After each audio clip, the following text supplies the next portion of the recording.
and her daughter at my son's taekwondo tournament, I made a point of letting them know when we would.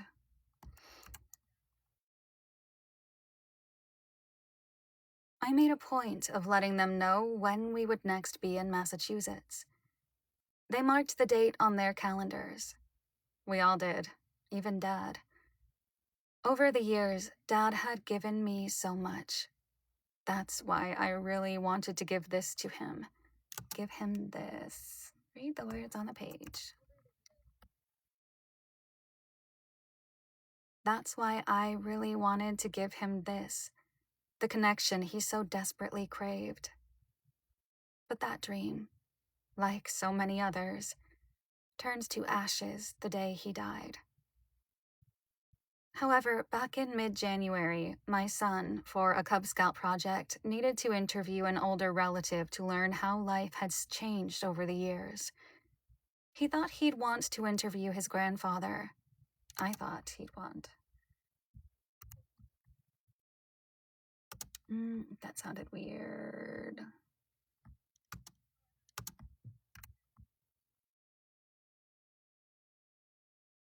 However, back in mid-January, my son, for a Cub Scout project, needed to interview an older relative to learn how life has changed over the years. I thought he'd want to interview his grandfather, so I was surprised when he insisted on interviewing Anna, Dad's cousin, instead. She happily agreed to a FaceTime interview, and we arranged it for when we'd be visiting Dad so that he could say hello. He was so excited the morning of the call. He only spoke with his cousin for a few minutes, but it made him incredibly happy. My son gave that gift, a conversation with a cousin whom my dad hadn't seen in nearly 60 years, to his grandfather. And I am grateful that he did. That January weekend, the one where Dad and his cousin spoke, was the last time my son saw his grandfather. The last time I saw Dad before he got sick. And it was the last time we went to the movies with him. He took us to see Jumanji, The Next Level, and we all enjoyed it. When we left on Sunday night, my son wanted to linger, as he always did, but it was getting late and he had school the next day. As Dad waved to us, making silly faces at my son the way he always did, my son slumped in the back seat and said, "I already miss Nona and Grandpa." Hi, Amanda. Thanks for the likes. Good morning, good morning. Ooh, I have two people here.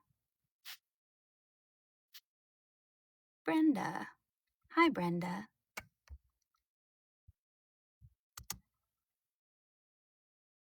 Morning, morning. Okay, I already miss.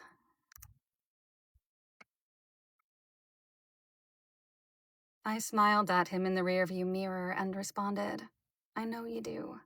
But we'll all see you again, I promise." Thank you for joining my fan club. With Maria's dance for you. Okay.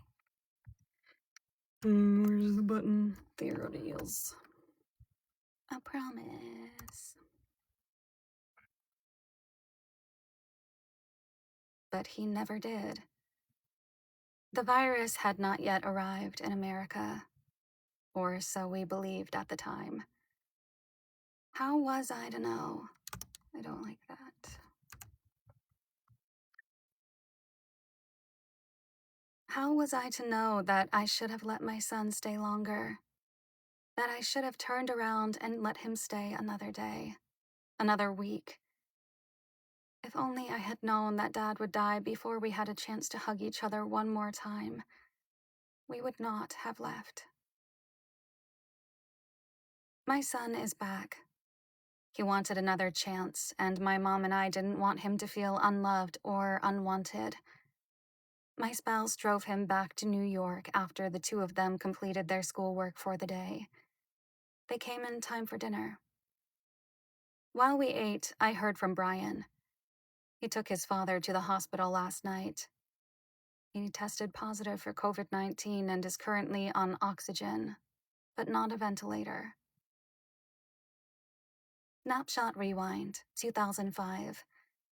My dad and I had been close to his family, his brother's branch, out of Long Island. We went to most of his cousins, my cousins.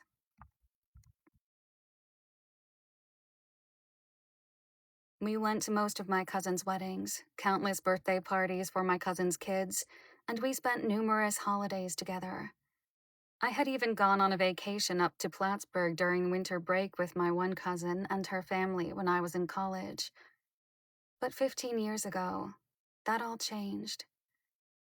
My spouse and I got married in Canada, but the following month we had a wedding reception for friends and family. Initially, my dad's family out in Long Island said they'd come, but then the invitations went out and they all declined, stating the fact that New Jersey was too far away. They couldn't make it. They claimed it was the distance. Dad suspected it was because I was marrying a woman. To them, it wasn't a real wedding. Dad was angry and hurt, crushed. After all the family functions he'd been to, no one bothered to show up for me. In a silent rage, he announced, "They're all dead to me," and he never spoke to them again. 4 years later, another cousin, Dad's sister's son, got married. Coincidentally, he and his wife had their wedding at the exact location I had my reception. When I pulled up with my parents, we saw our Long Island family milling around outside by the front door. Dad marched right up to them and said, "I guess New Jersey isn't so far after all." And then he walked inside, where he proceeded to socialize with the bride's family instead of his own.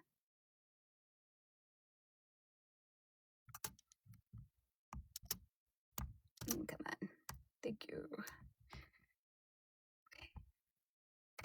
Water.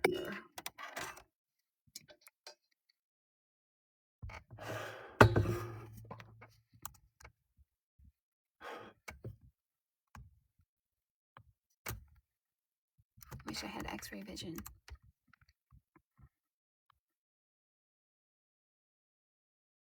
Oops, sorry, belly noise.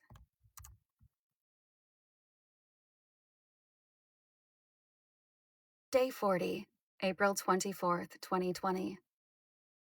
Today is the 40th day of my blog. 40 days since the world stopped. Biblically speaking, 40 is significant. It represents a period of being tested, a trial. Moses and his people spent 40 days wandering through the desert. Noah endured 40 days and 40 nights of rain on his ark. Jesus fasted for 40 days in the wilderness while the devil tempted him. Even Lent, a period of fasting and repenting for Christians between Ash Wednesday and Easter Sunday, lasts 40 days.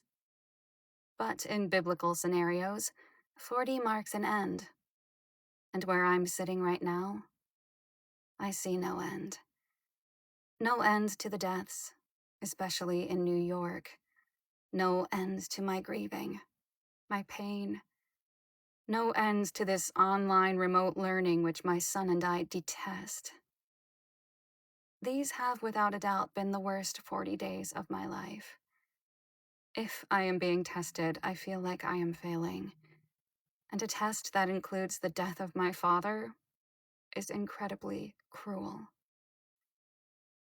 According to ABC News, because different sources have slightly different numbers, 49,963 Americans have died from COVID-19. If you see this number as a statistic, you are one of the lucky ones. But each of these deaths was a person with a face and a family. They were enjoying their lives. They were happy. What I want to see is a giant mural somewhere, a college with a picture of every person who died. I want these deaths personalized. Because to me, and hundreds of thousands of other family members, this pandemic isn't about the numbers. It's about the people whom we have loved.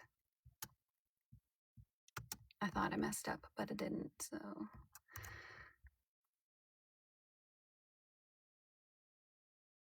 The people who were taken from us too soon. Nearly 50,000 Americans dead, most of whom died in the last 40 days. And how does our president respond? Does he say anything helpful? Anything meaningful? Anything compassionate? Of course not. Yesterday, during his press conference, after another American official extolled the virtue of disinfectant for killing the virus on surfaces, our brilliant leader suggested that perhaps people should inject disinfectant into their bodies to kill the disease. I kid you not. When I first saw it, I thought it was a joke. Someone poking fun of Trump's stupidity. But I was wrong. Trump's exact words were, "And then I see the disinfectant where it knocks it out in a minute. 1 minute. And is there a way?"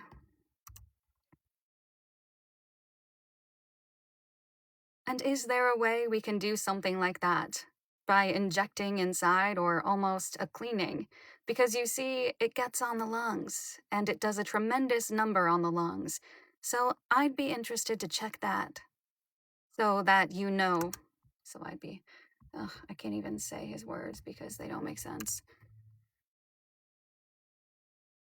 Okay, and that has crackles in it. And it does a tremendous number.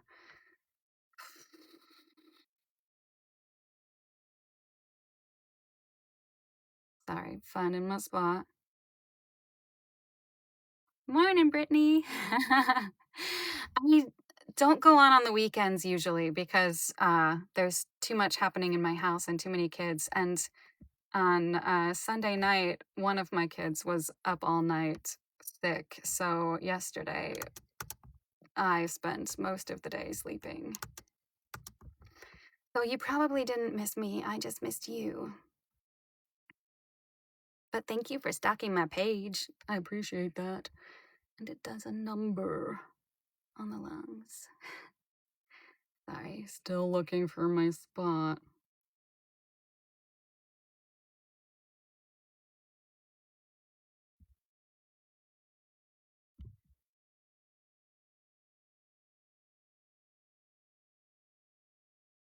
Okay.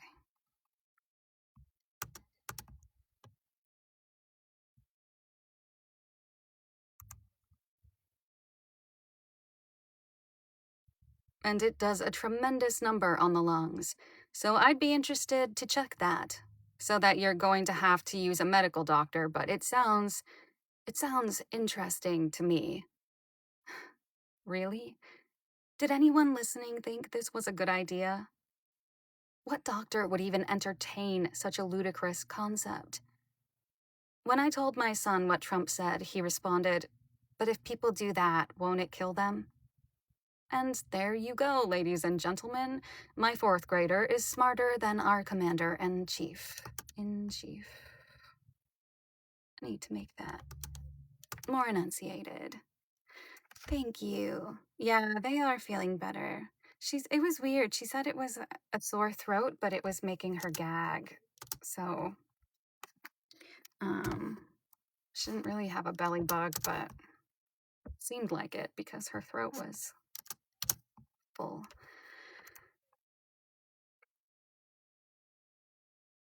And there you go, ladies and gentlemen.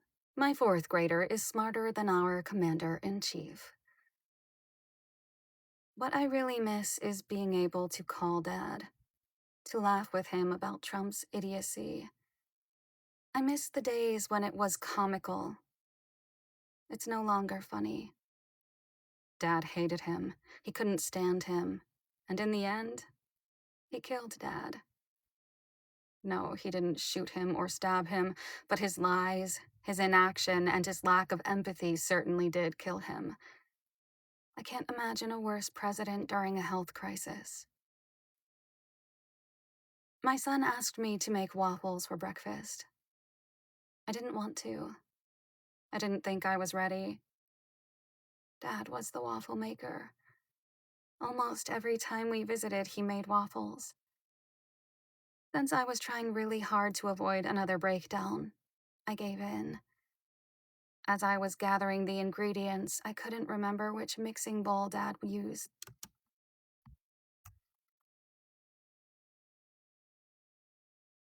As I was gathering the ingredients, I couldn't remember which mixing bowl Dad used to use. It was such a small thing. Mom has several mixing bowls, and any of them would have worked. Yeah, I do know what I'm reading next. I have a whole lineup. I am booked until June. So they're all romanticies after this one, which is exciting because I love me a good romantasy. My projects, let's see.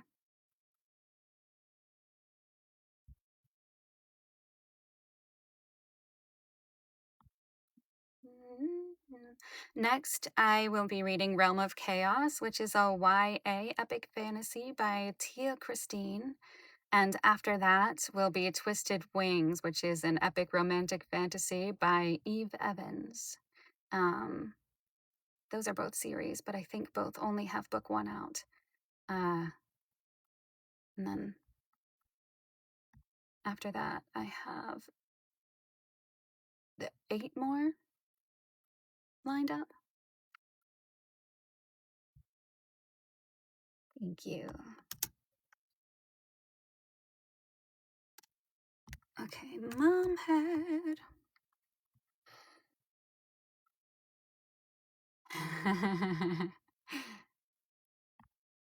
Yeah, I haven't started reading Twisted Wings yet, but Realm of Chaos is enjoyable so far.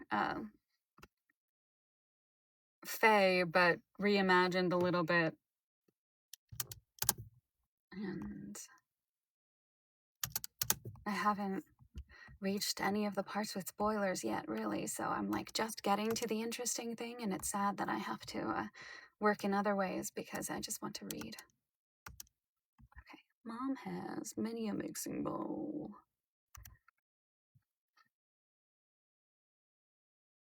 Mom has several mixing bowls, and any of them would have worked. But I wanted Dad's, and I couldn't remember which one it was, and I slumped to the floor. Fudge, funky paws.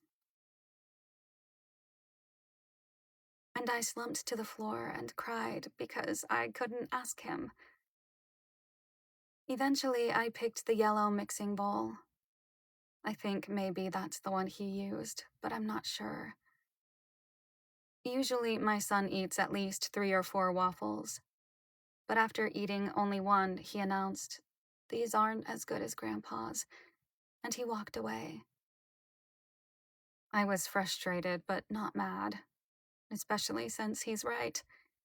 It's the same damn recipe, but Dad's always tasted better. Need to swallow. She accused me.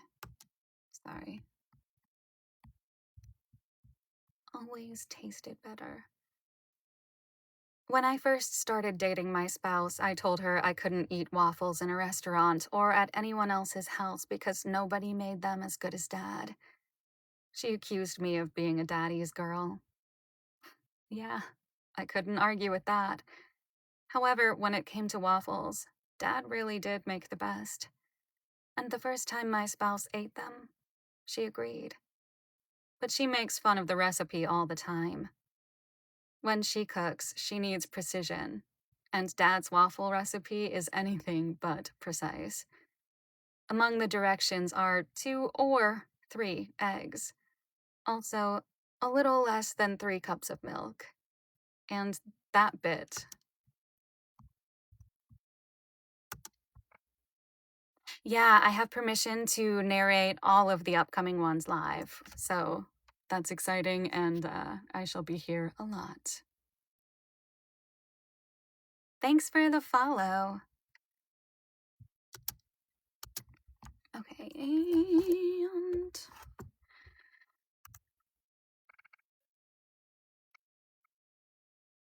and the bits that boggle my spouse the most 1 good teaspoon of baking powder and 1 heaping teaspoon of sugar.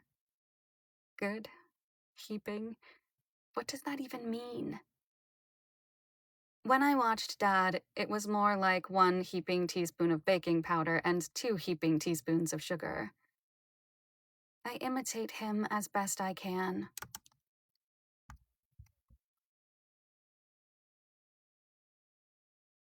I imitate him as best as I can, and still, my waffles fall short.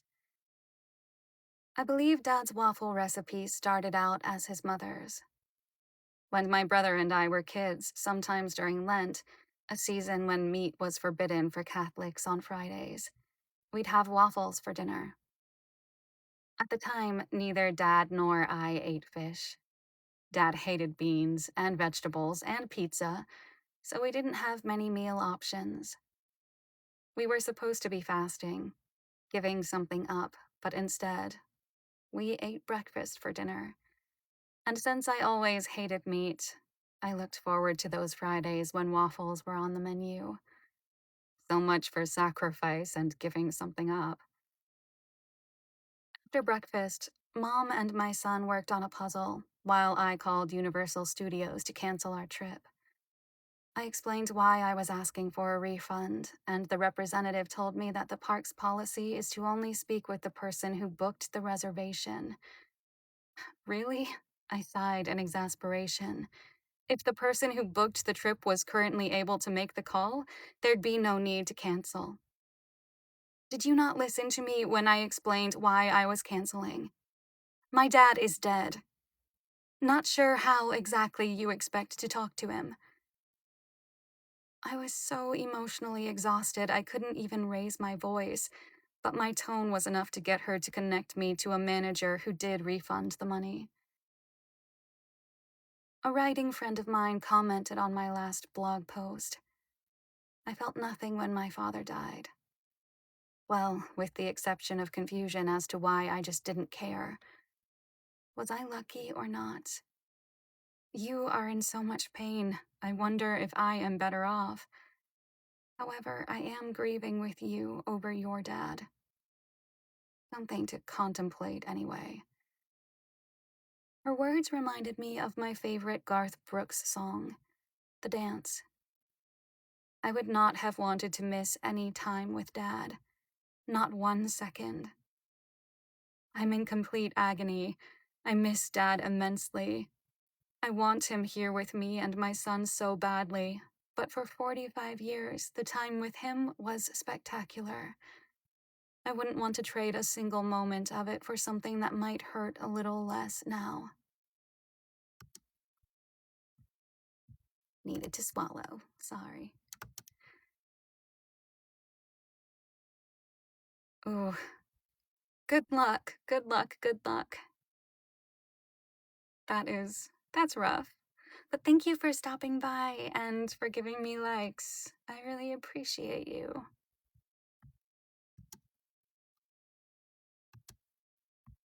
Oh, that practical. Hard.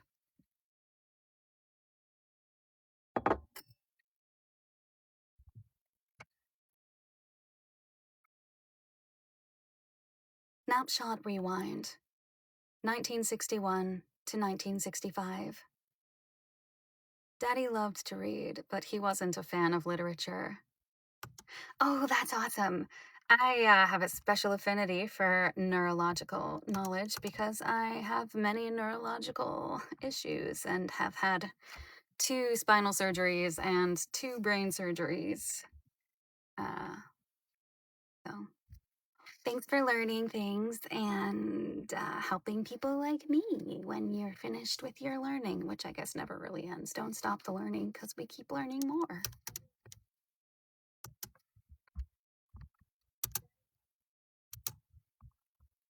It's okay. They are part of what makes me who I am, and also part of why I am now doing this job instead of other things.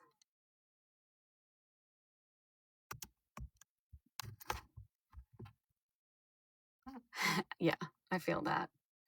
Testing is awful. Daddy loved to read. but he wasn't a fan of literature. Thank you. I really appreciate it. Have a good rest of your day. Go study. Thank you for the likes. Maybe I'll be here when you're done studying. Thanks. There were a few classics he enjoyed. Tom Sawyer, Call of the Wild, White Fang, Mutiny on the Bounty, and Men Against the Sea. Adventure stories. Tales that appeal to young boys. He often told me he thought my son would enjoy the books about Captain Bligh, and I hoped that someday we'd get to read them together, so that my son and Dad could discuss them. But now that will never happen. I mean, we can still read them, but he can't discuss them with Grandpa. Dad always joked that he never would have survived high school English if it wasn't for the classic comics. He loved them. They broke down the classics without all the flowery language that he hated. Descriptions of any sort, or settings, or people, bored him. And the comics were apparently true enough to the main plot points that he could do well on tests. And in high school, Dad was a good student. I've never read a classic comic. Comics and graphic novels never appealed to me. Dad always called me an English snob. Maybe I am. But now I'm curious. If I could get my hands on a classic comic, I'd read it. Thanks for the love. Let me see.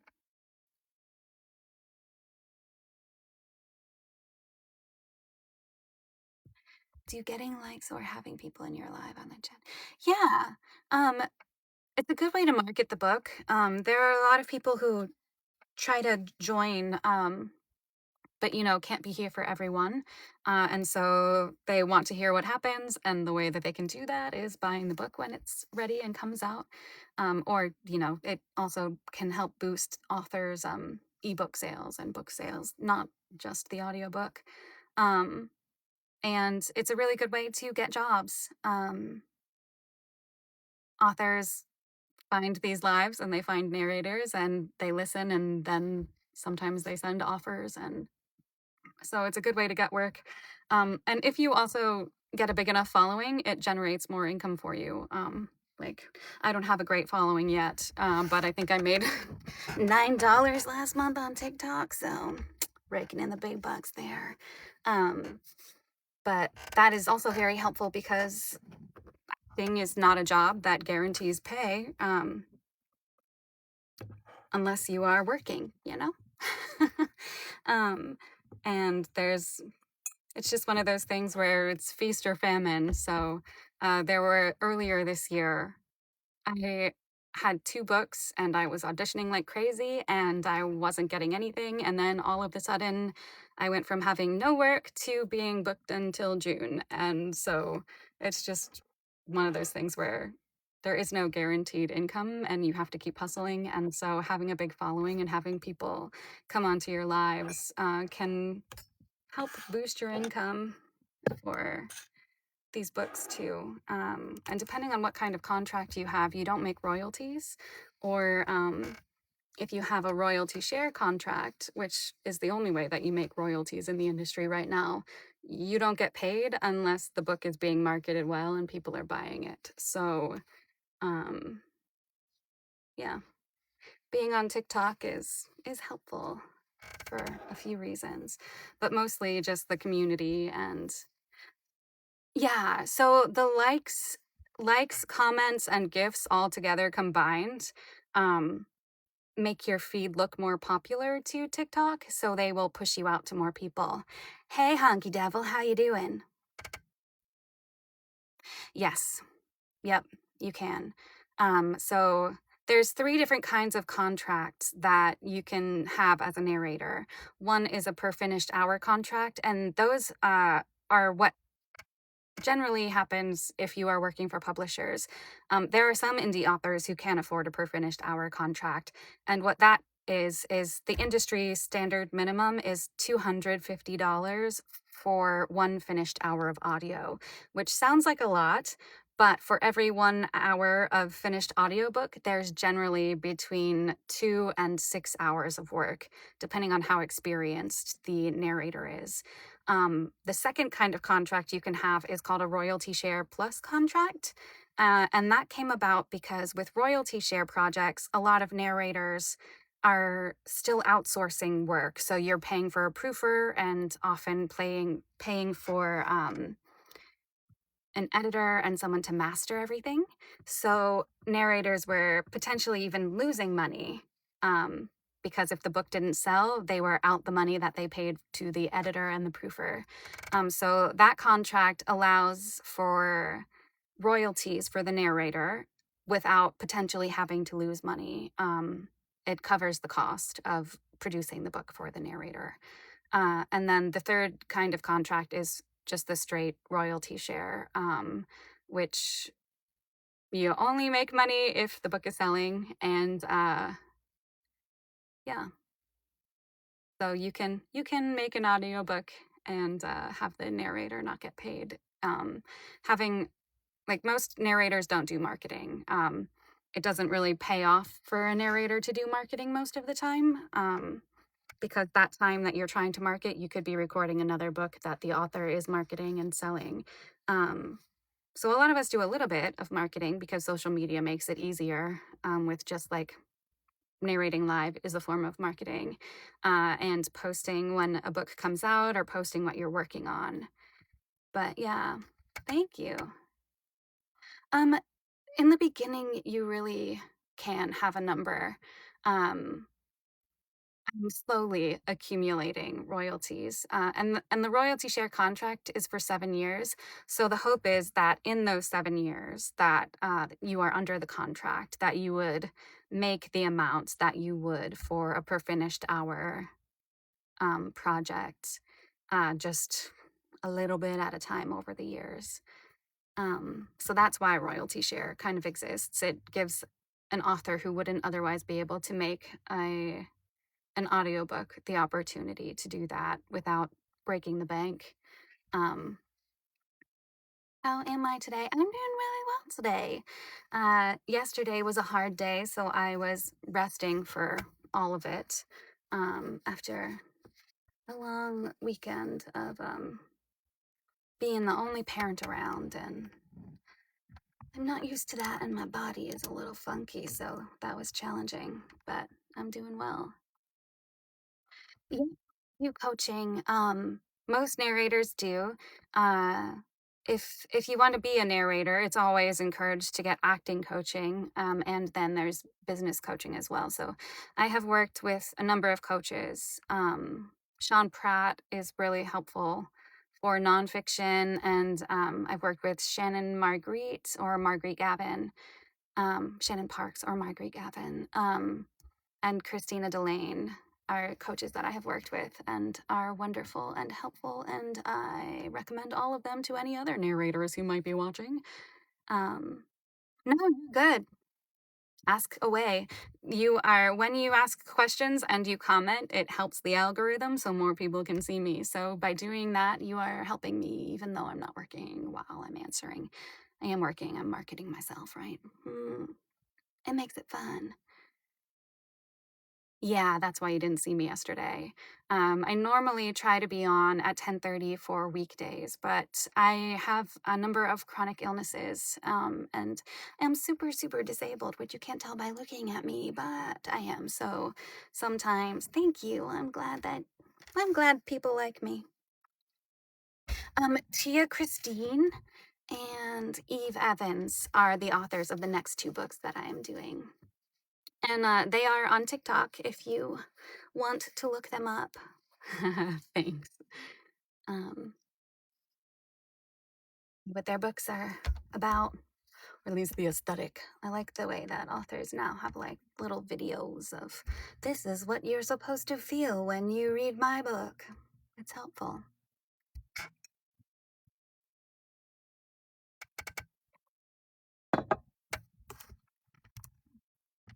Alrighty. I am going to get to work unless more questions come through. I do not personally do any coaching. No, I'm still very new in the industry. I've been doing this for about 3 years, so I'm not like a baby, but I'm a teenager in audiobook years.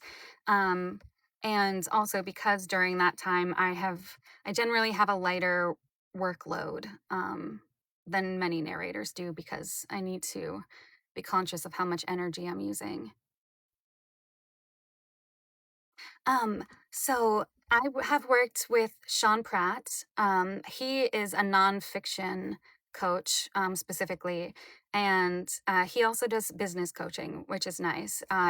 He does like a year-long curriculum, and you see him monthly.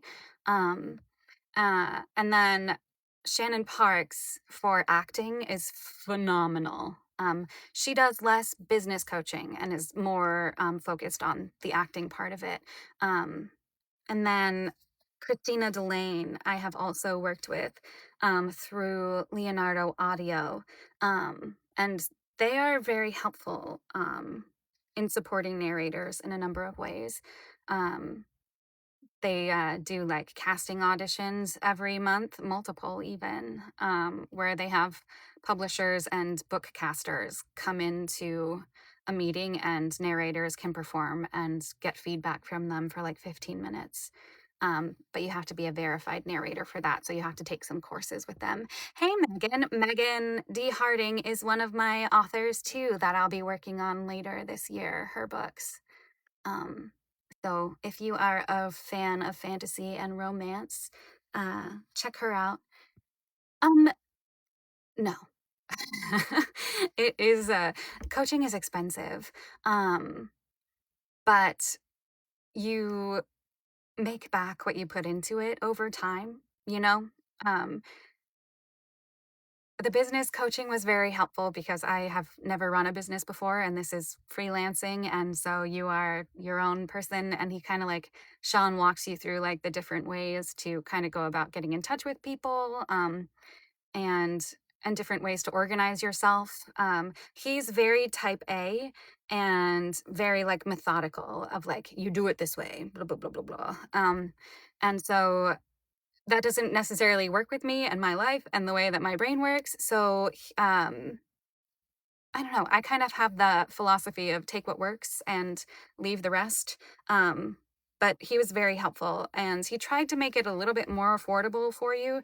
It's $200 a session, but you can pay every other month so that you have a little bit more time to like work that up depending on how your life works. Um, Shannon Parks is a little bit cheaper. And she also does group sessions. So you can work with her one-on-one and you can work with her through courses and smaller group sessions that have like 8-ish people, I think, in them.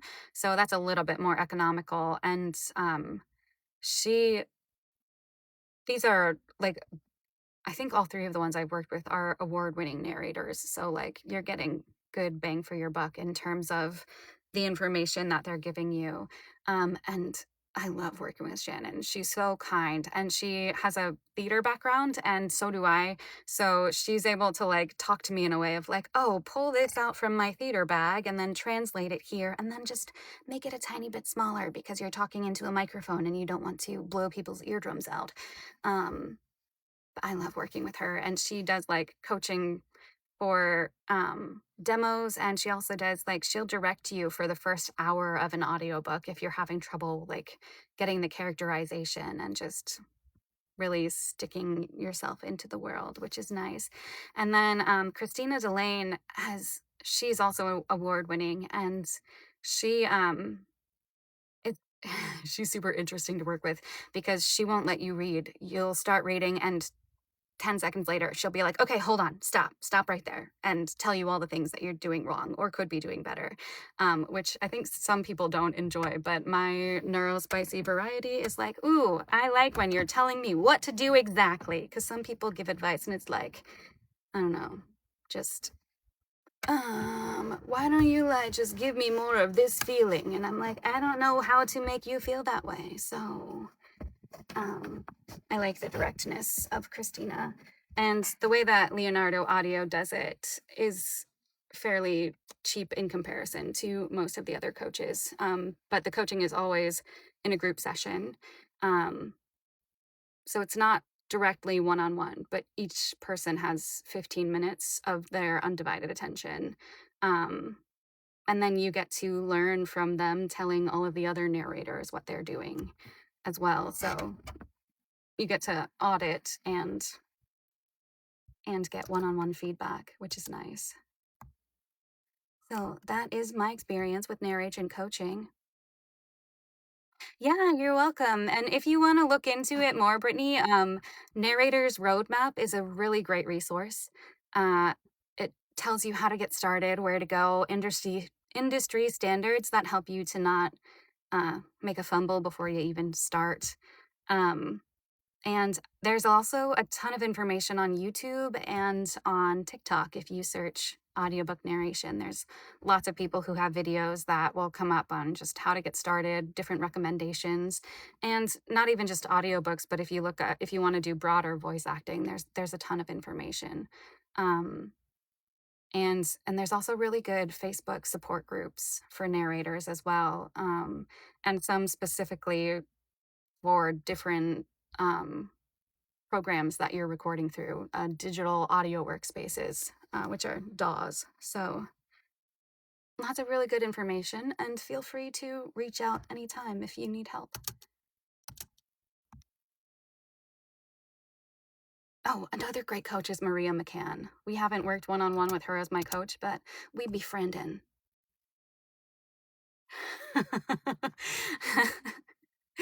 You know, there's a thing about that. There were some book talk people and on Instagram who were super not nice about finding out what their narrators look like, because how does a sexy voice come out of a face like that? But you know, those are inside thoughts that people shouldn't type on the internet. So yeah, there's that. Okay. Right? How freaking rude.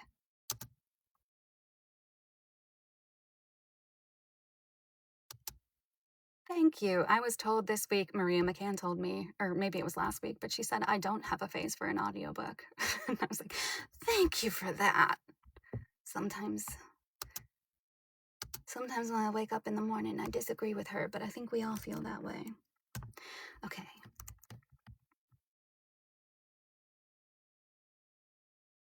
As Dad got older, he enjoyed historical fiction novels as well as books that had lots of action.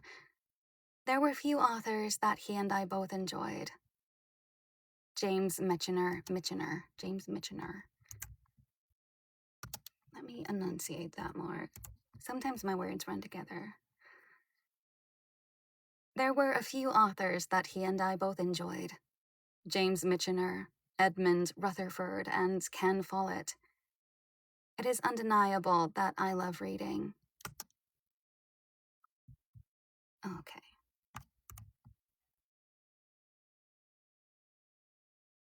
It is undeniable that a love of reading, fudge.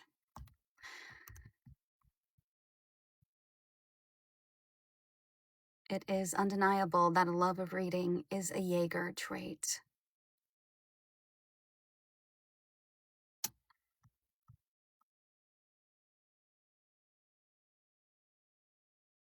Oh, thank you. That does help. That helps so much. I really appreciate you, Brittany.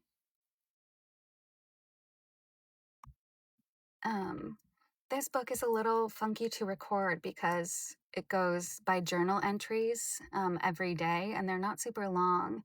So I'm trying to just record an hour at a time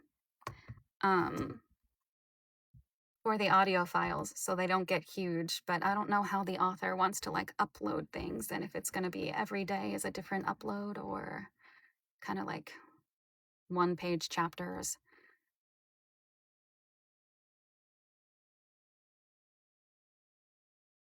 Day 41, April 25th, 2020. Oh, shoot. I think I need to do 2020, not 2020. Oh, thank you. I really appreciate it.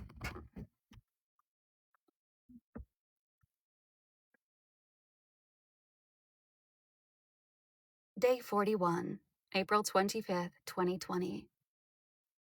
In my senior year at St. Francis Prep High School, I took an elective religion class titled Living with Loss. It had originally been called Death and Dying, but that was too morbid, so they changed it. Americans like euphemisms. Allegedly, they make things easier, softer, less painful. Anyway, one night for homework, my teacher, who I really liked, told us to draw a picture of the afterlife. I'm like my son. Even on good days when I wasn't in the heart of deepest sorrow. In the heart. Even on good days when I wasn't in the heart of the deepest sorrow I've ever experienced, I hated fluff assignments. And the fact that I can't draw probably contributed to my aversion. But I did what I was told. I always did. The next day, my classmates showed up with pictures of clouds, harps, and angels. Heaven. They all drew some version of heaven we had been learning about for years. I drew a dark tunnel. When my teacher confronted me about it and asked why I drew that, I told her, I've never died. I've no idea what exists on the other side. I still don't. Maybe that's part of my difficulty. I don't have faith. I'm too much like Thomas, who needed to stick his fingers in Jesus' wounds to trust that it was really him who had risen from the dead. If I can't see it, feel it, touch it, how can it be real? I was raised Catholic, but after living in Asia and traveling through various Asian countries, I found myself drawn to Buddhism. For me, there was something peaceful about the meditation process, the looking inward rather than outward. Before my son was born, I attended a Tibetan Buddhist temple. Part of me likes the idea of reincarnation, the coming back, the having a second chance. But if you carry no memory of what came before, how do you know when you meet someone you once loved? Of course, right now, as my tears fall onto the keyboard, I want to believe in heaven. A place where I might be reunited with Dad, where I can hug him again. Not soon, but someday. But I've learned, especially in the last month, that wanting something isn't enough to make it a reality. And so, without faith, with one foot in Christianity and another in Buddhism, it's hard to find any sort of comfort from the afterlife. It also makes it hard for me to comfort my son. I've lied to him.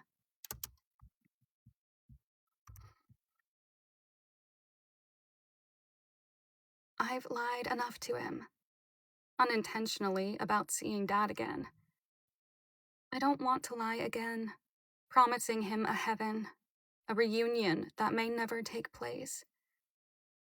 I'm back to being 17 years old and staring at a dark tunnel because my experiences have given me nothing more tangible to hold on to. At night, I don't sleep well. After I wake up, as I always do, to go to the bathroom, I go back to bed where my mind drifts to Dad's final conscious moments. The morning I took him to the hospital. Did Dad know that he would die? Did he suspect it? When they put him on the ventilator, was he scared? He didn't sound afraid, only confident, trusting that he'd get better. I wonder, had his brain been affected by his poor breathing at that point? Was it cloudy from lack of oxygen? Daddy was an incredibly smart man. If his mind was working, he must have known he might be close to the end. And before the drugs knocked him out, what were his final thoughts? Did he regret not telling me he loved me one more time? I hope not, because he didn't need to say it. He showed me through his actions for 45 years that he loved me. Did he think of my son, regretting the fact that he might never see him again? I hate to think of his final moments being sad, but how could they have been anything else? I'd like to believe that he drifted off to sleep, envisioning his grandsons. I'd like to believe that he drifted off to sleep, envisioning his grandson's arms around him as they watched a movie together, or dancing with my mom. Daddy loved to dance. Something happy, something that might have brought him comfort. We couldn't be there, but hopefully we gave him the memories he needed to find a bit of solace before he lost consciousness. I hate that we never had any closure. No goodbye until it was too late.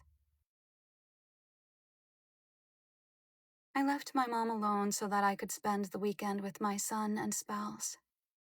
I'll go back on Monday, but I feel horrible for leaving. I'm worried about her. She feels guilty about Dad's death. Guilty that she didn't call me sooner. But even the doctor said it wouldn't have mattered. For some people, the virus digs in and refuses to let go. Even if we had gotten Dad to the hospital a day or two sooner, he wouldn't have survived. There's nothing the doctors could have done. But Mom still blames herself. She still won't sleep in her bed. The bed she shared with Dad for 50 years.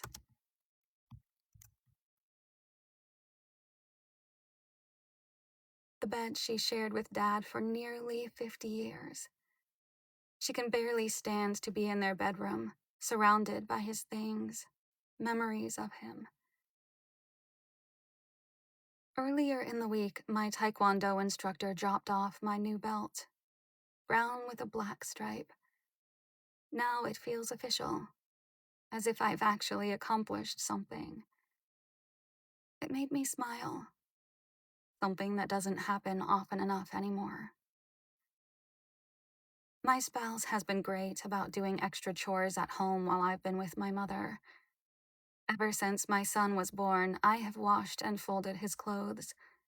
But lately, the task has fallen to my spouse, and she has done it willingly, so I won't complain. However, once you see the clothes she has folded, you can't unsee them. There is a reason she doesn't do my laundry. I'm super pain in the ass anal retentive when it comes to needing clothes meticulously folded. I did not go through my son's drawers to refold everything she washed. I'm not that psycho. But the clothes that she left on top of the washer, I couldn't resist. Today, a memory of a conversation I had with my son 5 years ago popped up on Facebook. In light of yesterday's musing about Dad's waffles, I thought I'd share. Before bed, Gary III likes to tell me one story about when I was little. Tonight, I started a story that ended in a mini debate. Me. When I was little, I loved my grandfather's cooking. He was the best cook. G3. No, my grandfather is the best cook. Me. Your grandfather is wonderful and amazing and the best at a lot of things. But my grandfather was definitely the best cook. G3. No, my grandfather is the best cook. Me. I'm sorry, but my grandfather was the best cook. G3. Did he make waffles? Me. No, but he made so many other incredible, delicious dishes. G3. I don't care. Grandpa makes the best waffles. He's the best cook. Also on Facebook, people have been posting about historical accomplishments that resulted during times of rampant infectious disease, times when people kept themselves isolated. Giovanni I need to look up his last name. Giovanni Boccaccio.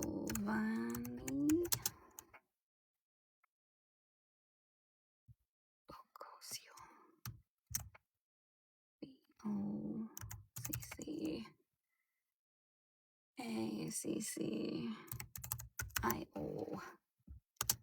Pronunciation.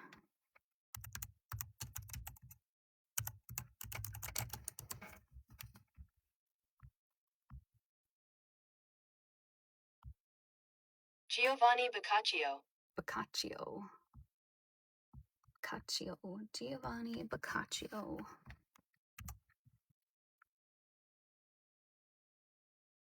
Giovanni Boccaccio wrote the Decameron. Many more pronunciations.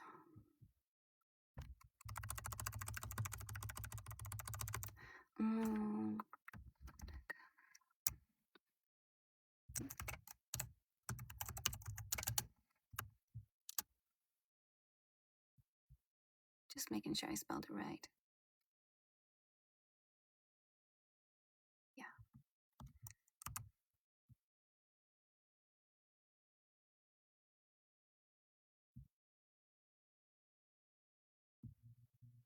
Decameron.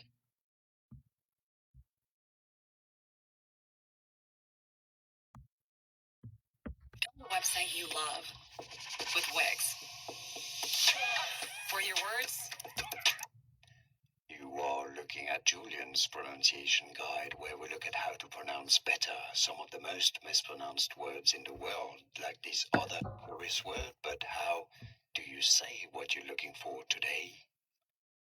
Let's learn how to pronounce the name of this book.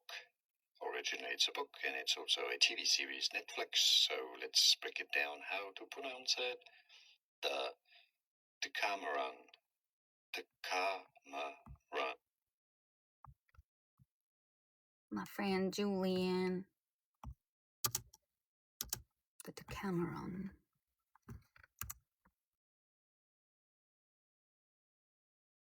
The Decameron, during the Black Death in Italy between 1348 and 1353.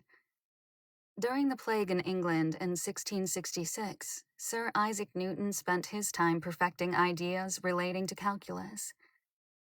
The classic kids' boards game,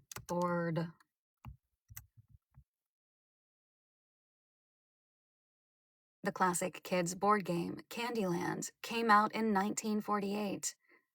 Eleanor Abbott, a teacher, created it to distract patients suffering from polio. Suffering. I need to enunciate. Oh, hello. Oop. Eleanor Abbott. Eleanor Abbott, a teacher, created it to distract patients suffering from polio. I'm not smart enough to be a mathematician.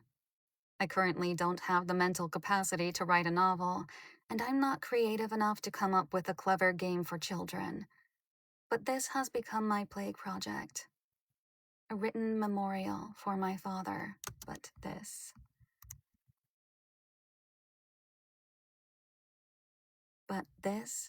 has become my plague project. A written memorial for my father.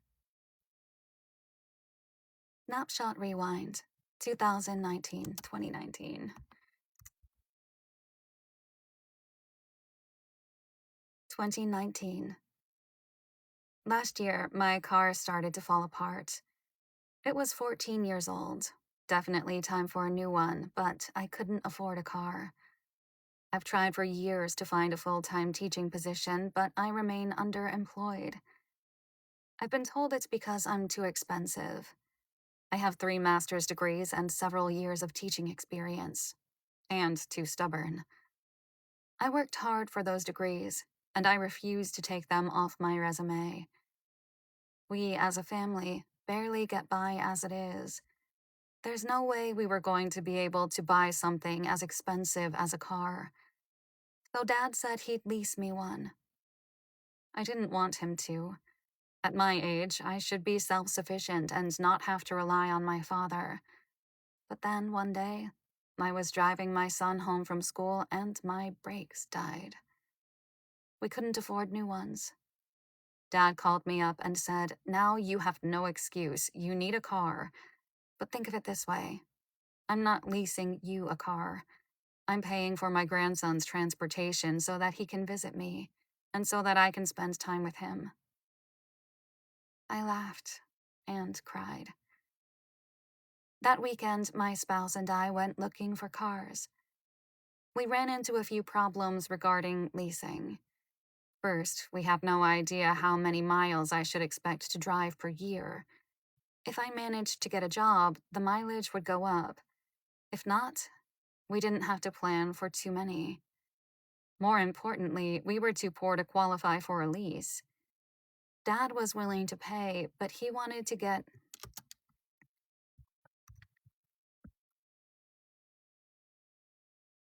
Dad was willing to pay, but he wanted to avoid getting entangled with the process. And personally, I prefer a manual transmission. I wasn't going to get one if I had to lease. With these issues in mind, I set out to find an inexpensive car, one whose monthly payments would be comparable to a lease. Luckily, we stumbled upon a Hyundai Accent. Accent? Pronunciations.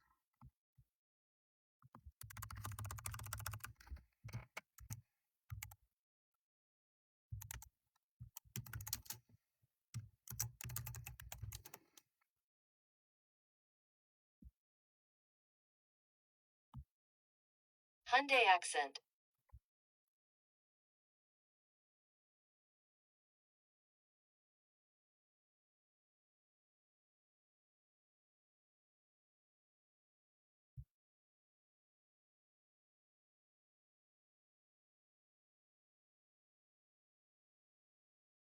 Hyundai Accent. Okay.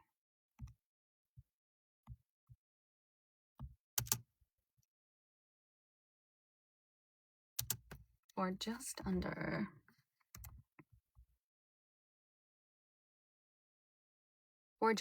$15,000. Let me make sure my belly didn't get. Yeah, it did. Loud belly.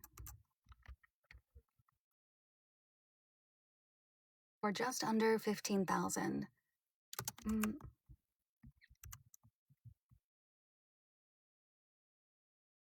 Luckily, we stumbled upon a Hyundai Accent for just under $15,000.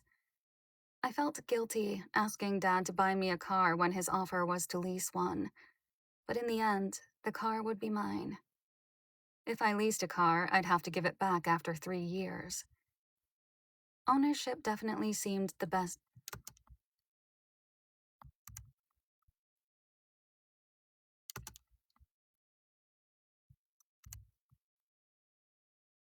Back after 3 years. Ownership definitely seemed the better deal.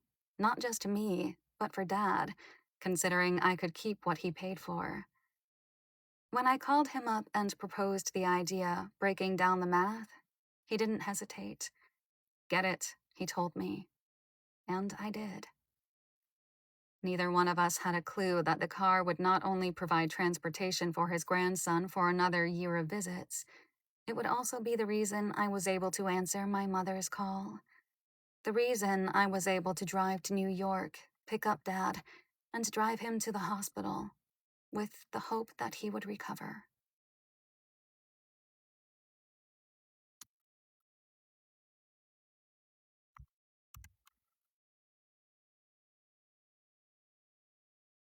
Day 42, April 26th, 2020. Maybe Daddy was a Jedi. When Obi-Wan Kenobi and Yoda died, their bodies disappeared. Their bodies disappeared. Start again. Hi, Yasmin. Maybe Daddy was a Jedi. When Obi-Wan Kenobi and Yoda died, their bodies disappeared. Due to the pandemic, we couldn't have a wake. My mother is upset that she... Bloop.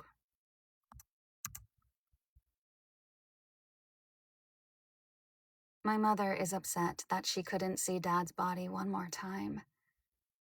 My rational brain knows he will be cremated. My face. My rational brain knows he will be cremated. But since I didn't get to see him, the more fanciful...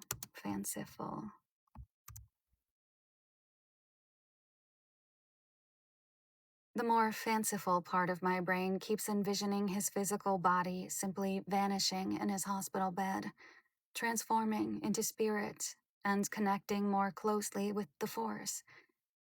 Except when Obi-Wan Kenobi and Yoda died, Luke could still hear them talking to him. I can't.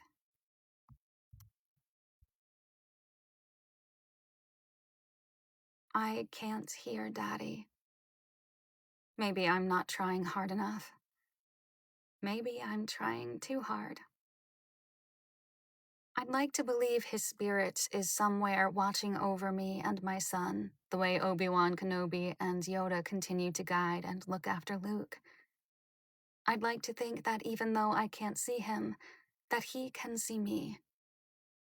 I want to be able to tell my son that Grandpa isn't completely gone, that he is still smiling down on him and that he will be able to see all of his accomplishments, that he will continue to be proud of the good things he does.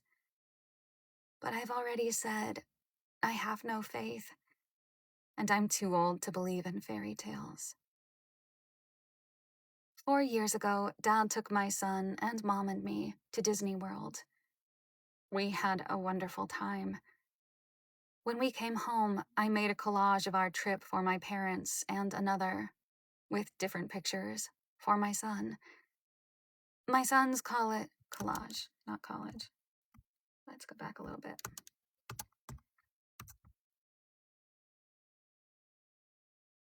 When we came home, I made a collage of our trip for my parents and another with different pictures for my son. My son's collage was all about the characters he met, but Dad was in some of the pictures too. In every picture, everyone is smiling, happy. Last night, my son took the framed collage off his wall, and he fell asleep hugging it. His grandfather once filled.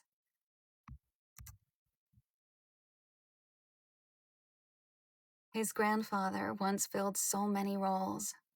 Grandfather, father, friend, cheerleader, hero, dream maker. No wonder the hole in my son's heart is so big. Dad always made the best egg sandwiches. Every time Dad made them, and he made them often for me in the summer when we visited, I commented that they were the best. If you are sensing a theme here, you are correct. Breakfast was Daddy's favorite meal. The only meal. Mouth click. The only meal he cooked regularly when we visited. This morning, as my spouse fried up bacon for breakfast, I couldn't resist remembering. The words were out before I could rein them in. Dad's egg sandwiches were the best. My spouse shook her head. I never really liked them much. I sighed. Well, you certainly entitled.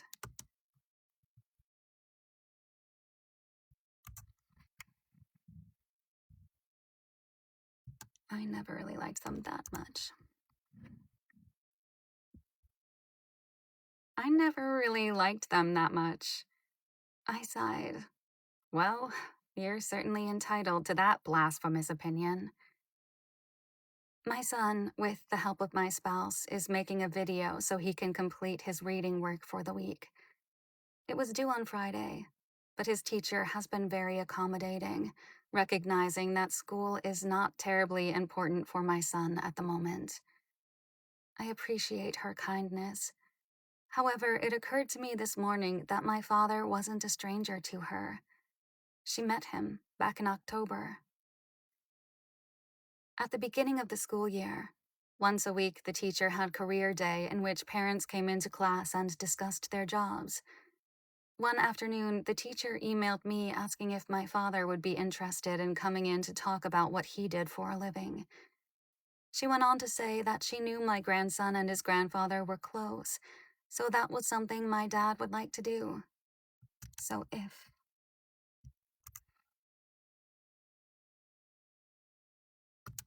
my son, but... She went on to say that she knew my son and his grandfather were close, so if that was something my dad would like to do, she'd love to have him. Dad was never a kid person. There were only 3 kids he ever really liked, and the thought of going into a 4th grade classroom and having to address a group of 9-year-olds unnerved him. But his grandson, Forge. Oh, I just realized. I need you.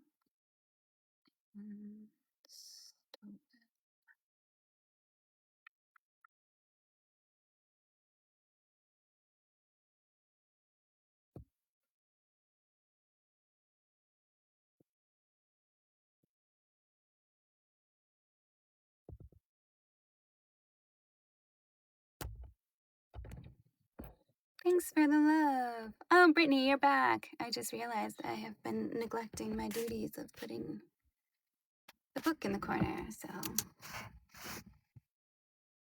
Also, I keep calling the grandson grandfather, so we're doing well here. We're doing well. I'm not sure how long I'll be on. My kids usually get home around 3, and around that time it gets too loud to record, so probably until then. But it will depend on how much I get done and how my voice is feeling, and how much my stomach grumbles.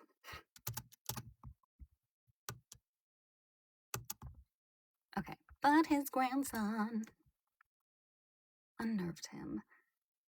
But his grandson said please, and he never said no to him. Besides, as I already stated,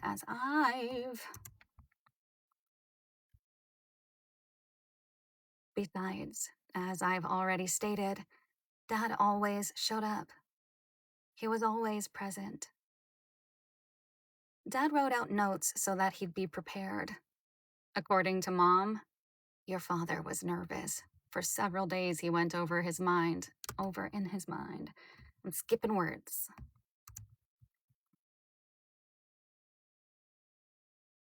For several days he went over I did it again. Why? Your father was nervous. For several days he went over in his mind what he would say and how he would say it. He planned to start out by introducing himself and then asking the kids to introduce themselves so that he could get to know them a bit.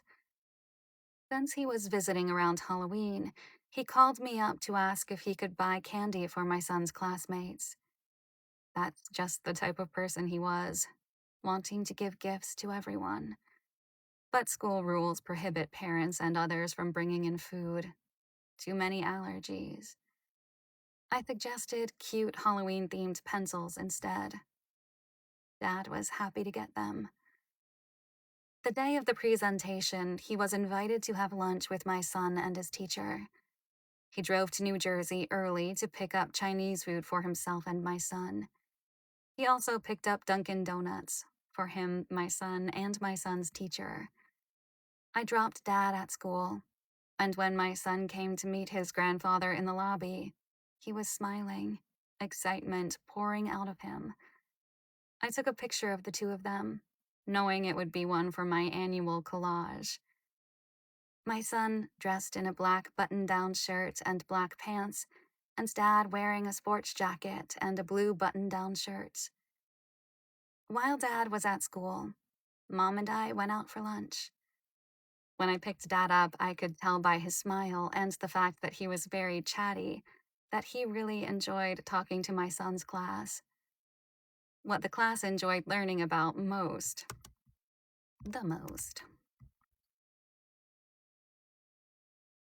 What the class enjoyed learning about the most was about how computers had changed from Dad's early years as a programmer until now. In Dad's notes, he had written, "You know a computer as something small, handheld, a smartphone or laptop or tablet. When I started work, computers were so big that they needed a whole room. A mainframe computer." The concept thoroughly confounded the kids. So that they could see what it looked like, the teacher pulled up pictures on the smartboard. I think that afternoon was one of my son's favorite moments in school because he got to show off his grandfather to his friends. The video did not go well. It turns out my son did not answer the questions for lion. Okay, more space.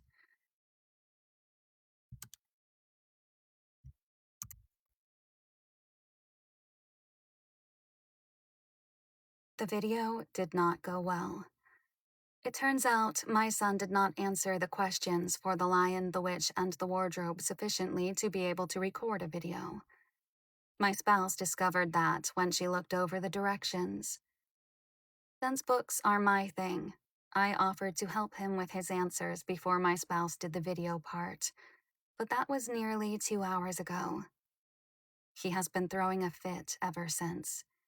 He claims I'm not willing to help him, but what he wants is for me to tell him what to write. He tells me I don't love him and that I don't care, that I don't understand how upset he is that his grandfather is gone. His anger escalated and he started to shout, "Grandpa always let me do what I wanted. If Grandpa were here, he would care about me. He would care about the school."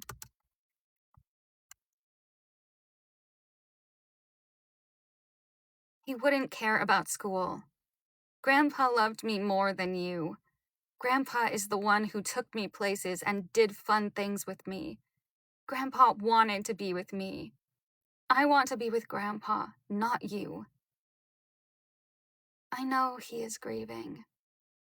I know he is in pain. But when I try to hug him, he pushes me away. When I try to talk to him, he yells at me. And then, when I back away to give him space, he claims I don't care. And for the record, Grandpa most certainly did care about school. If Grandpa was still here, he wouldn't accept any excuses for not doing work. After an extremely tumultuous afternoon, we had a calm, quiet evening. We watched the movie Hound of the Baskervilles, my son's reward for reading a book. While watching, my son cuddled with me.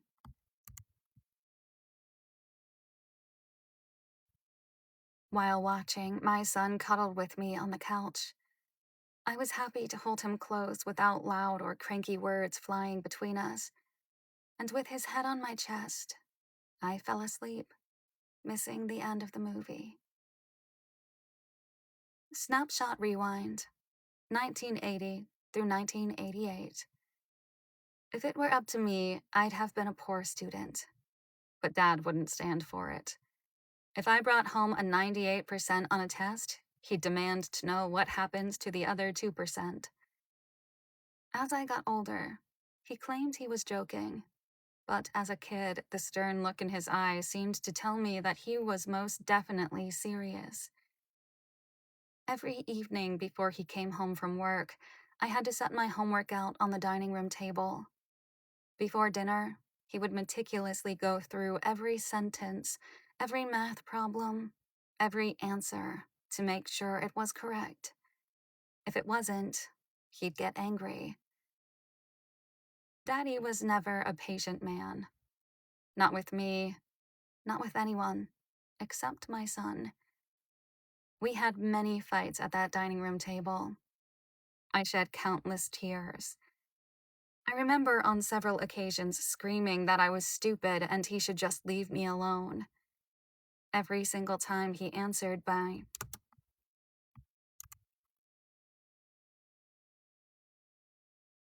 Every single time he answered me by saying, "If you were stupid, I wouldn't expect you to do better. You're smart. That's why I expect you to do well." Oh, how I hated homework and the wrath of Dad. But now, as a mom, I understand why he did what he did. If he didn't care, he'd have let me slack. He'd have let me hand in crappy work. If he didn't want what was best for me, he wouldn't have driven me so hard to do well. Day 43, April 27th, 2020.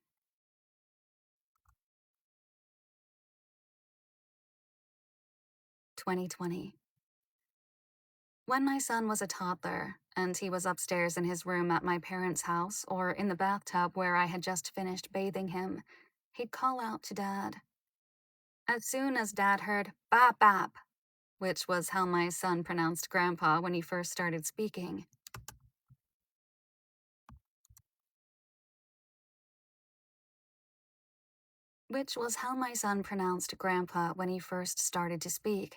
he'd get out of his chair. His left hand would grab hold of the banister. The wood would creak, and he'd make a trumpeting sound before singing out the words. Something about saving the day from Mighty Mouse. My son, hearing him, would laugh and smile and get excited that Grandpa was on his way. And it wasn't simply a song lyric. Yesterday, during my son's epic breakdown, I realized how many times Dad actually did save the day, or at least make it less tumultuous. Daddy was often the only one who could calm my son or talk him off an emotional ledge. If we needed him to do something he'd refuse to do. Sorry. If my son wouldn't listen to me or my spouse, he'd listen to Dad. If we needed him to do something he refused to do, I appealed to Dad. He had a way of reaching my son in ways no one else could. When I mentioned this to my spouse last night, she said, "It wasn't just our kid. There were times I had to call your father because he was Okay.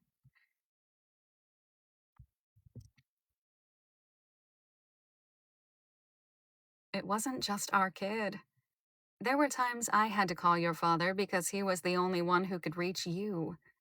The only one who could calm you down and get you to see reason. Your father was your lifeline." It's true. He held me together. As recently as early this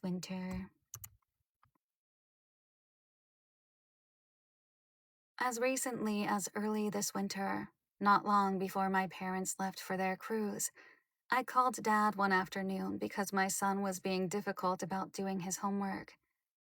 Dad spoke to him, and then when my son gave me back the phone, Dad said, "Maybe you need to take it a little easier on him and push him a little less hard in school." What? Was I hearing him properly? Regarding school and my son, I pulled the notes from his playbook. There is a big truck going past, so I need to do that again. Was I hearing him properly? Regarding school and my son, I pulled the notes from his playbook. But you always pushed me. Yes, he agreed. But I think your son needs to be treated a little more gently, he said. And then he paused, and after a moment added, "Or maybe I'm softening a bit in my old age. Maybe I was a little too hard on you all those years." I called Dad for everything. I trusted his opinion, his guidance.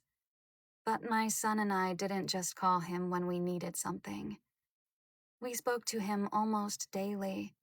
And when something good happens to either of us, he was the first person we'd call. Back in February, when I had my first belt promotion in years for Taekwondo, Dad was the first person I called. Last year, my son came in first place at his Cub Scout packs.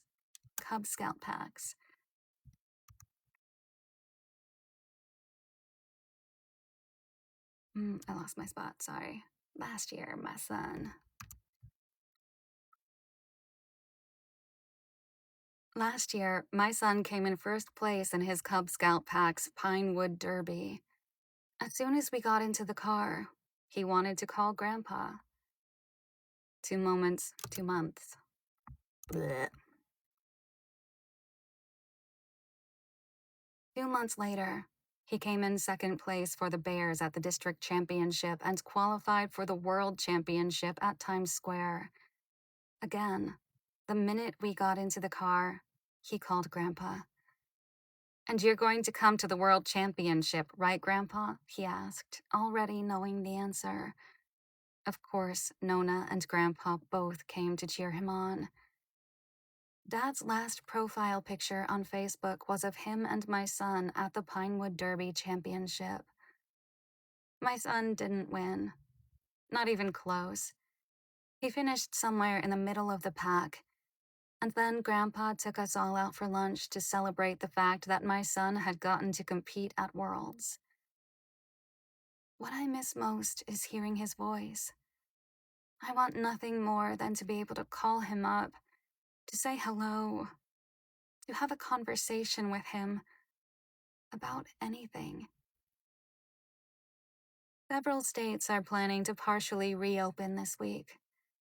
I'm nothing but a grieving daughter at this point. I'm not a politician or a scientist, but from where I am, it seems irresponsible.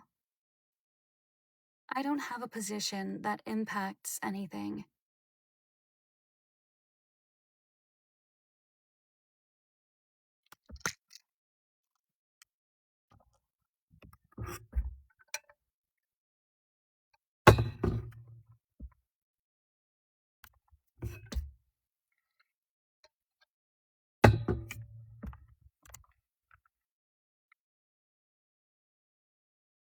Nothing I say or do can change the course of what we do.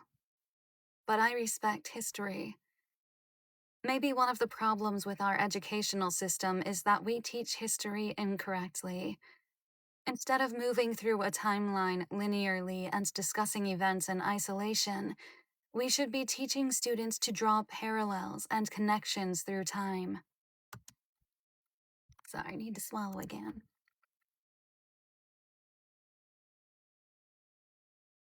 Forget memorizing names and dates and focus on the story, the plot points, the specifics of how learning about the past can prevent similar errors in the present.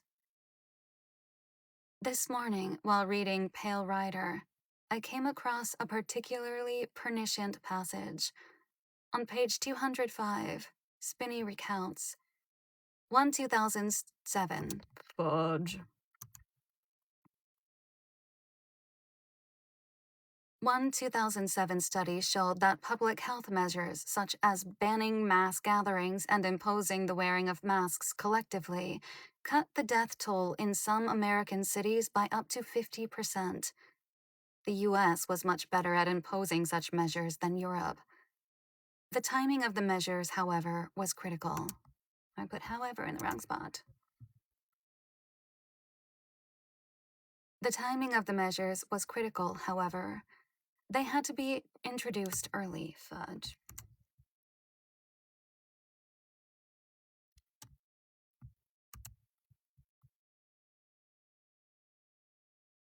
They had to be introduced early and kept in place until after the danger had passed.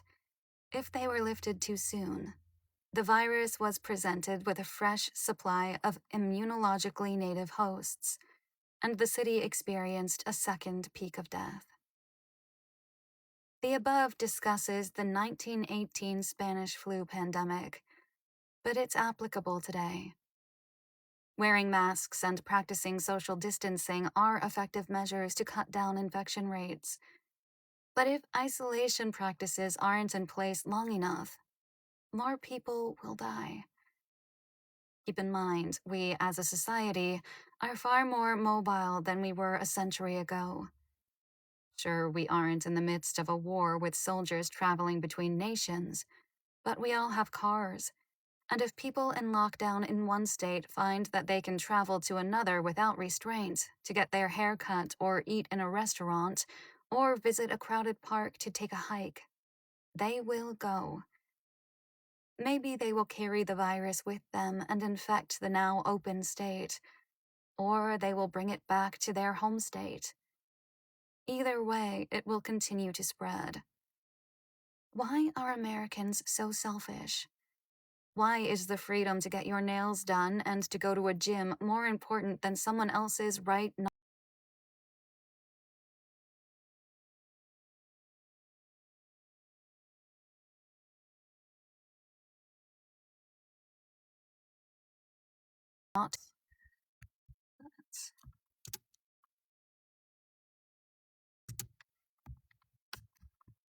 Okay, I understand.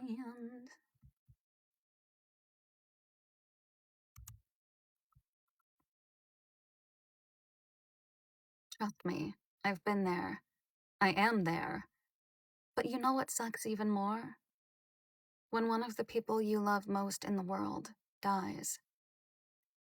And now our brilliant president, I'm squeaking.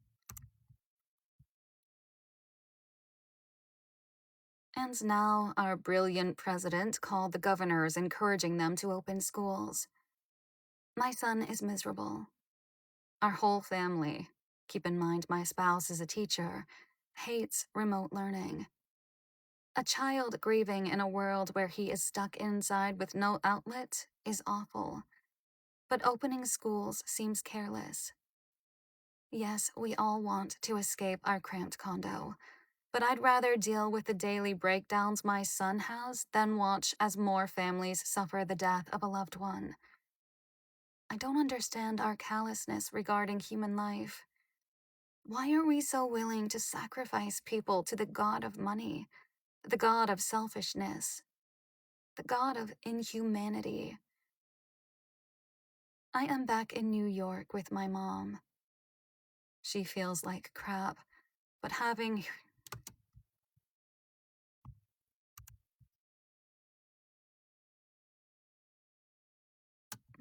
There's a click in there. She feels like crap, but having me here, she says, eases her loneliness. I guess that's something. Snapshot rewind. 2009 to 2010. My water snagged a leak the night of December 30th. In the morning, I called my parents to let them know their grandson was on his way. They were heading off to Mohegan Sun, one of the casinos in Connecticut, but Dad asked me if they should cancel their plans and head back to Queens instead. I told him it wasn't necessary. I suspected the baby was in no rush to be born. At least, I hoped he wasn't. I didn't want a December baby. I always thought the week between Christmas and New Year's.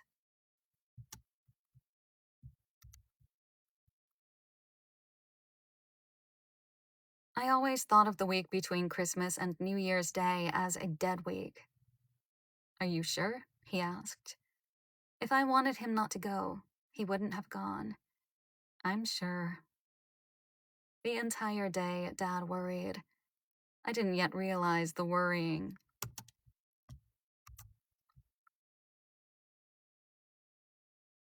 I didn't yet realize that worrying is a manifestation of love. The more you love someone, the more you worry. My spouse called him periodically to keep him updated, but labor was slow and tedious. So slow that my son wasn't born until 22:32 on January 1st, almost 48 hours after my water sprung a leak. While I was in recovery, I ended up having a C-section. Oh, that's not how to say that.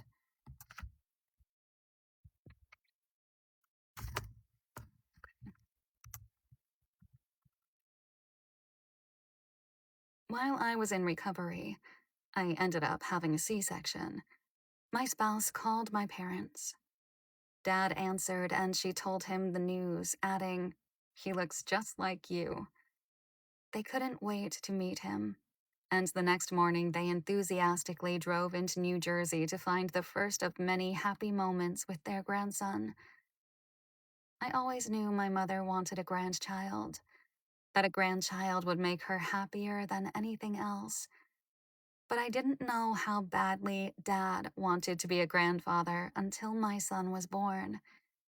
From the first moment he held him at the hospital, their lives seemed to center around each other.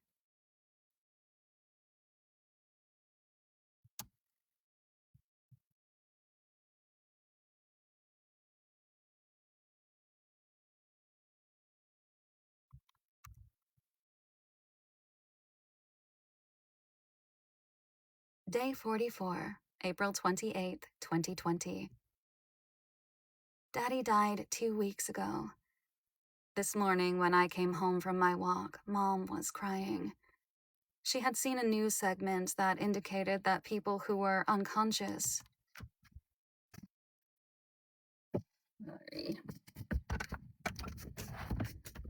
I need to switch up my position. Okay, she had seen a news segment. She had seen a news segment that indicated that people who are unconscious and on a ventilator can hear what people say. When she told me, I felt a little better. It meant Dad heard me when I said goodbye, when I told him I loved him, and it meant that he heard my son's voice via the video one final time. But it upset Mom. I didn't say enough. I should have said more when we said goodbye. Deaths in America from the virus have, as of today, surpassed the number of Americans who died in Vietnam. The Vietnam War lasted a decade. People started dying from a coronavirus 3 months ago but also let me go back because I might have mumbled a little bit. The Vietnam War lasted a decade. People started dying from the coronavirus 3 months ago. Well, Trump did promise that he'd do things bigger and better than anyone else. I suppose he fulfilled that promise. I kept away from the news long enough. Slowly, I'm trying to return to being more informed. Here is what I'm learning.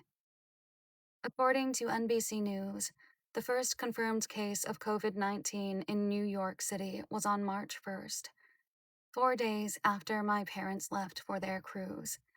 However, the New York Times reported there were probably up to 11,000 people infected before then, the first of which may have been as early as late January, an entire month before my parents left.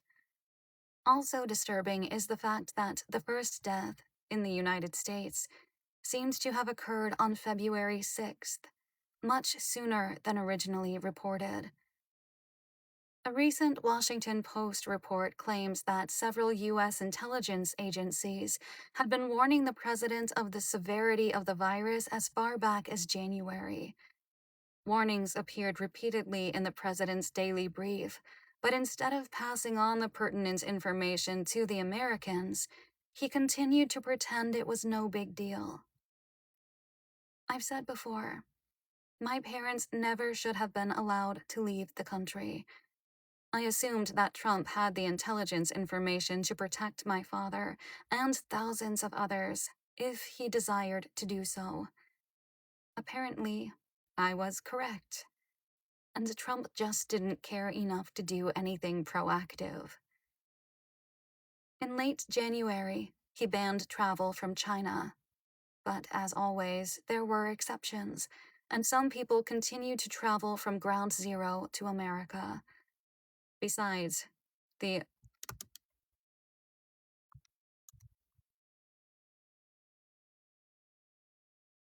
Besides, the sorry.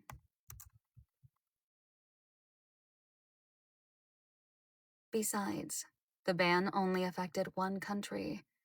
We live in an extremely mobile world. Locking one border wasn't enough. NBC reported back on April 9th, when Dad was still in the hospital, that a study conducted by Mount Sinai demonstrated that most cases entered the States from Europe via Kennedy Airport in Queens, New York. Kennedy is 8 miles away from where my parents live. My spouse has argued that perhaps shutting the borders completely in February might have been a bit extreme. If Trump had done that, before people realized the extent of the problem, he'd have gotten quite a bit of pushback. But she, too, faults our president. If Trump had told the truth from the beginning, if he had gone on television and announced that we were on the verge of a pandemic that would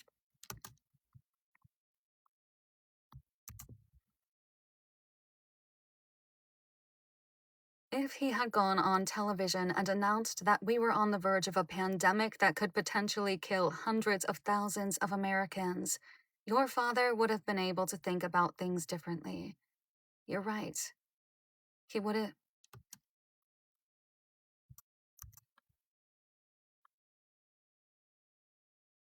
He wouldn't have listened to you, but he was a smart man. If he knew the severity of the situation, he could have made an informed decision and stayed home. Trump denied him that. I still would have liked to see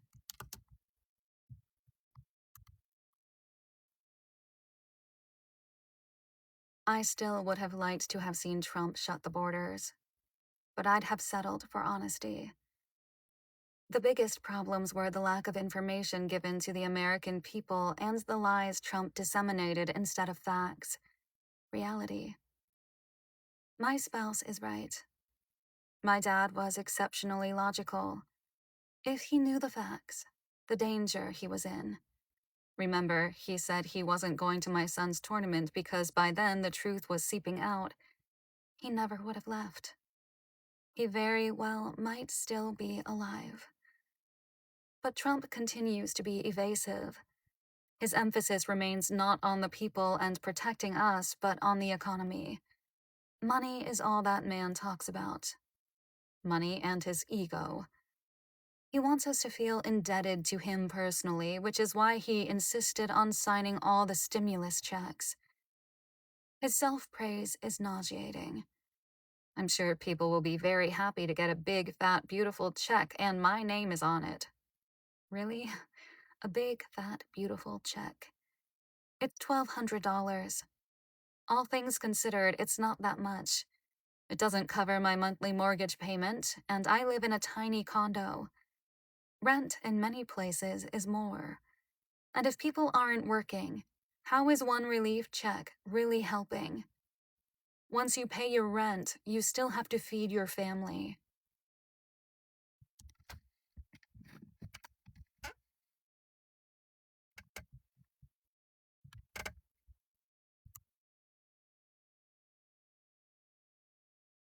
What I'd like to see instead is his name on the death certificate of every American who died from the coronavirus.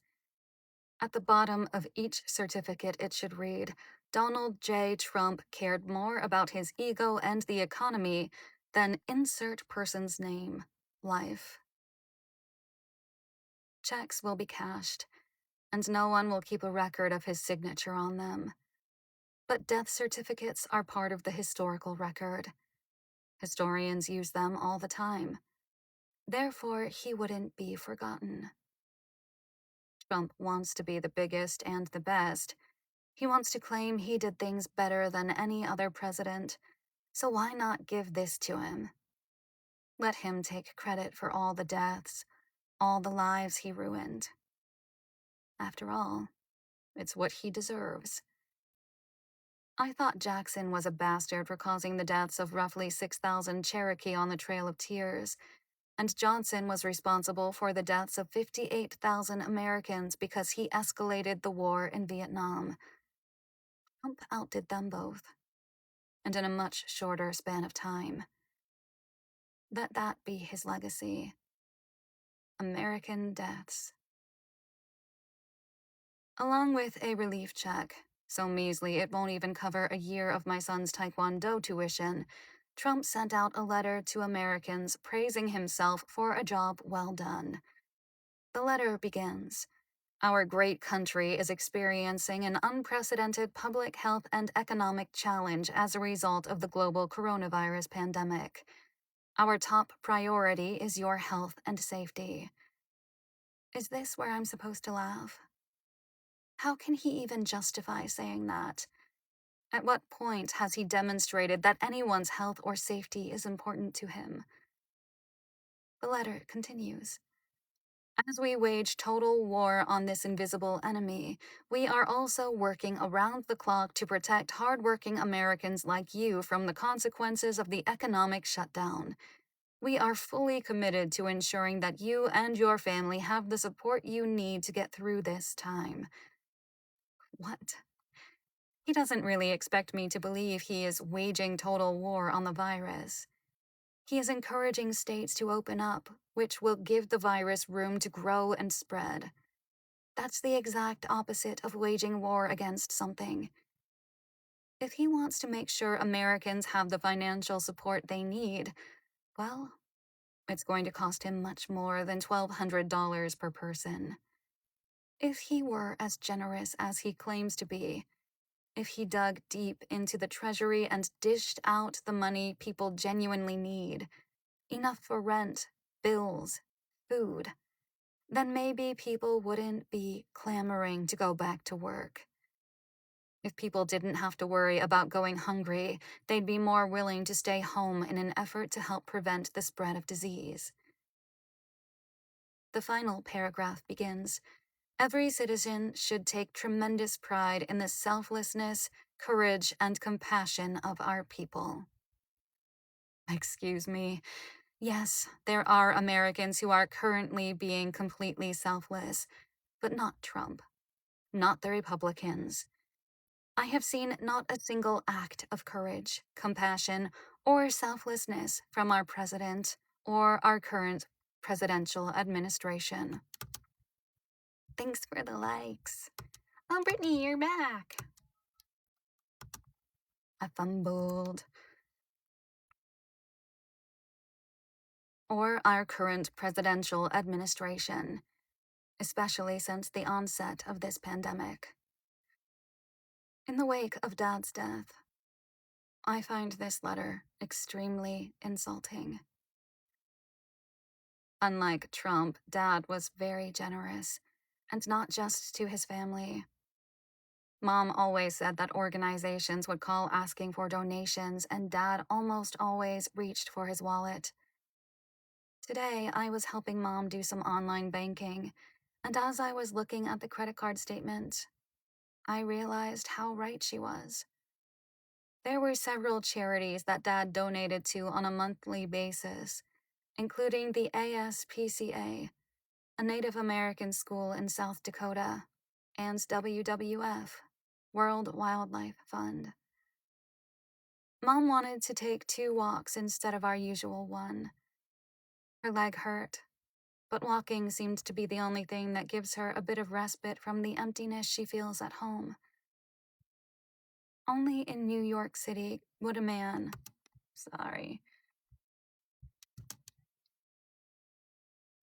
Emptiness at home.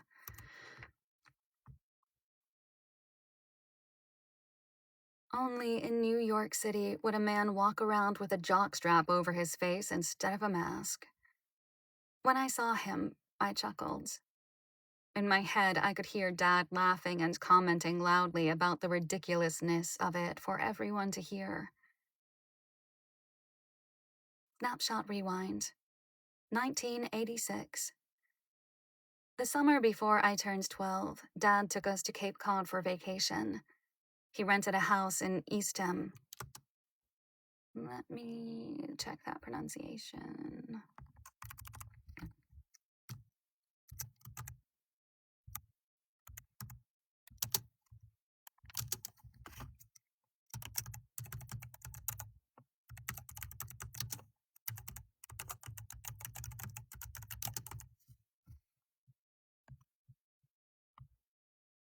Eastham.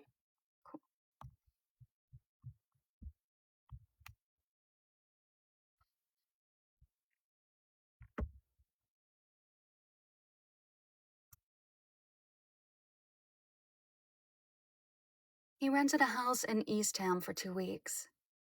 I remember the ocean being cold. So cold that only Dad and I went swimming. One day we took a trip to Portsmouth where we saw the Mayflower. Plymouth, that's a different place than Portsmouth. One day we took a trip to Plymouth where we saw the Mayflower, and we walked around Plymouth Plantation, a village recreated to show the first Pilgrim settlement. It's the first historical site my parents took me to on vacation. One day I asked Dad if we could go to Boston as well. My sense of distance wasn't great. Sorry, need to swallow. My sense of distance wasn't great. I figured we were in Massachusetts. Boston is in the same state. How far could it possibly be? The answer, too far. Which is why... Sorry, scrolling pages. Which is why it wasn't on Dad's itinerary for the summer. I was disappointed. In school, I had learned a bit about the Revolutionary War, and I wanted to see where the Boston Massacre and the Boston Tea Party took place. Then, one day, we woke up and it was raining. You can't go to the beach. You can't go to the beach in the rain, so Dad announced we were going to Boston. I was excited. Once there, we walked the Freedom Trail, and it took us forever to find the site of the Boston Massacre. We expected some sort of monument that you could see from a distance. I paused, Funky. We expected some sort of monument that you could see from a distance, but it was just a plaque in the ground. We walked over to it once or twice, and then had to double check back to find it. Then had to double back. Why? Why? We walked over to it once or twice, and then had to double back to find it. Along the way, we stopped at the USS Constitution, Old Ironside, which had seen action in the War of 1812. On our tour of the ship,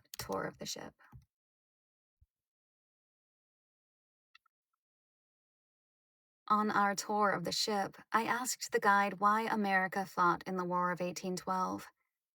He couldn't answer my question because he didn't know. I was so frustrated, and since it was decades before the internet, I couldn't look it up. It was years before I got an answer.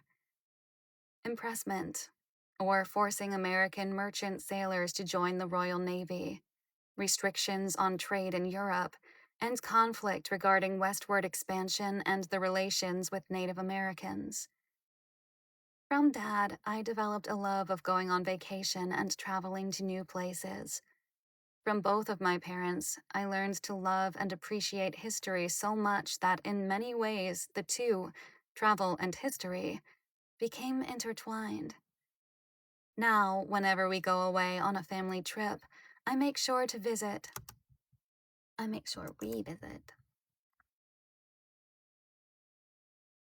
make sure we visit the historical sites along the way. It wouldn't be a real vacation if we didn't. Okay. Going to save and export this file before moving on.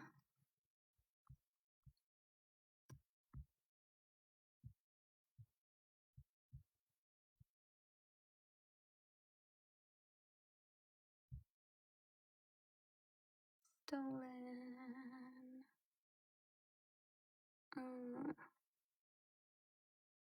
Audiobook, there we are.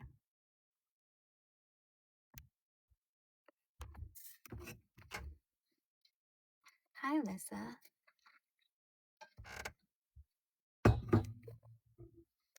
Thanks for hanging with me.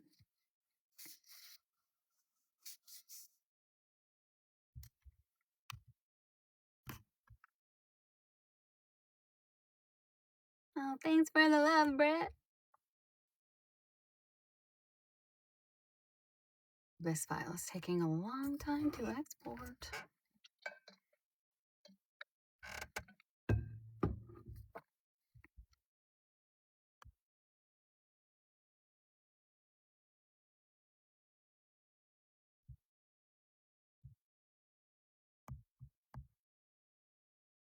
Okay. That's for later. Setting up a new file. Stolen hour 7.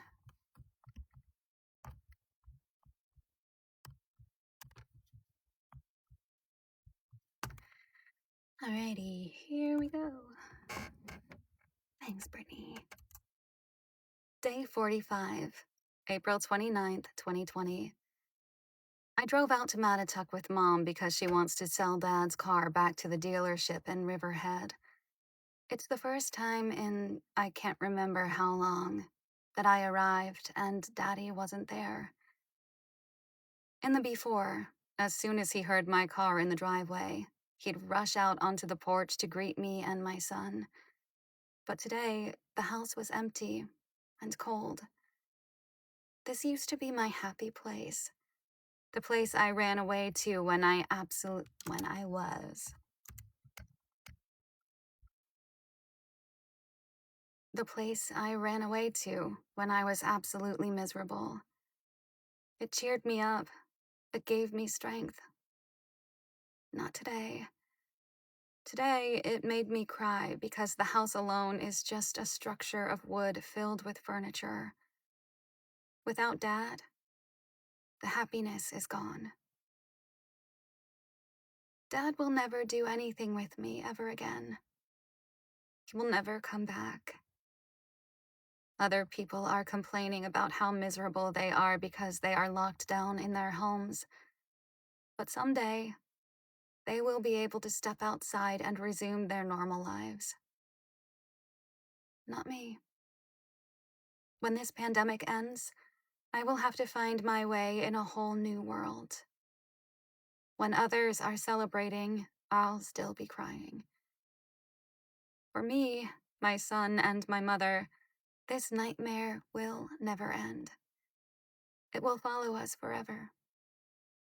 Every time we go somewhere or do something, we will be haunted by the thought, I wish Daddy were here.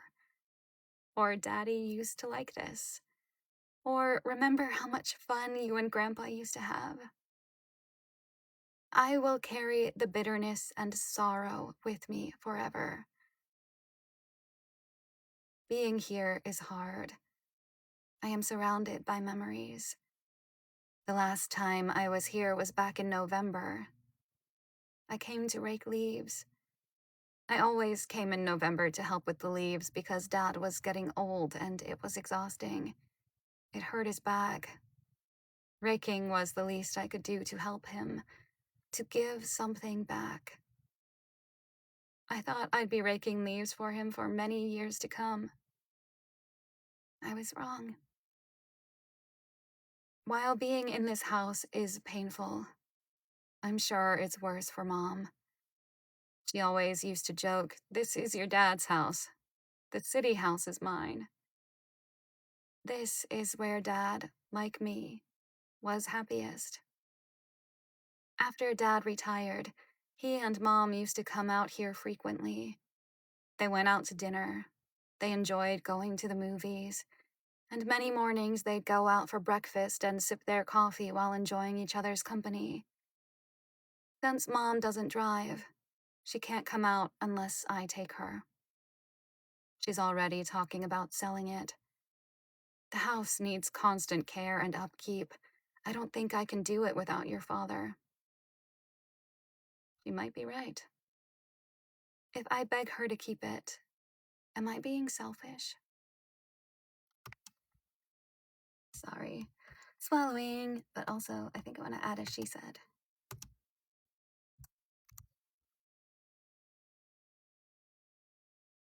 she says, just making it a little more clear. Memoirs are hard sometimes when there's a lot of direct quotes because you don't use character voices.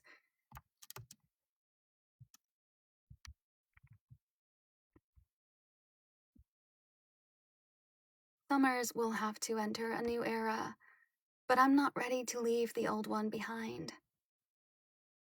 My son and I came out here every summer for long stretches of time. It was the only thing that made living in New Jersey tolerable, the knowledge that I didn't have to live there all summer. I'd wake up early in the morning so that I could get over the bridge before traffic got too bad. When my son was a baby and then a toddler, I'd gently pick him up out of bed and transfer him into the car. When he got older, I'd wake him so that he could use the bathroom and say goodbye to my spouse, but he never changed out of his pajamas. Even last summer, he didn't bother to put shoes on. To put on shoes.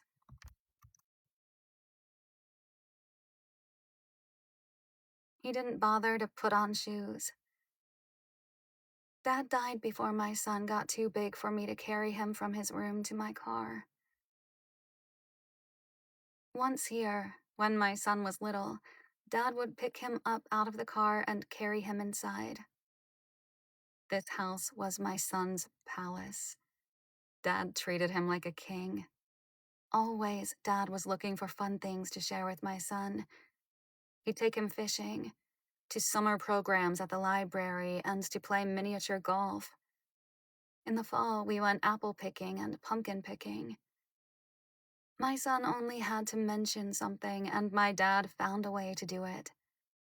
One summer, my son wanted a giant blow-up alligator for the water. Of course, Dad bought it for him. Anything, as long as he was happy. Greenport was one of my son's favorite places to go with Dad. He had a set routine that always included getting ice cream, going on the carousel, and stopping at the toy store so Dad could buy rubber ducks. My son must have 50 or more in his collection. When my son was really little, Dad would go on the carousel with him to hold him, to make sure he didn't fall off the horse. When he got older, Dad rode next to him, the cowboy and his sidekick. The last few times, Mom and Dad would sit and watch my son as he went on one ride after another, always reaching for the brass ring. But most of our time was spent at the beach. When we came home, we'd take turns showering outside. I remember when my son graduated from the bathtub to the outdoor shower. He was about 3, too young to shower alone, so I'd keep my bathing suit on and wash him until he was...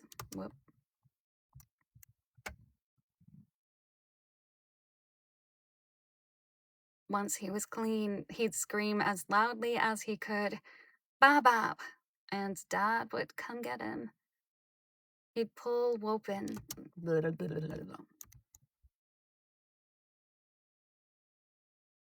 He'd pull open the door, spread a towel wide, wrap it around his grandson, and carry him into the house. In the mornings, sometimes my son would come into my room if he woke up before me. I'd pull him into a hug and hold him tight, prompting him to call Grandpa to save him.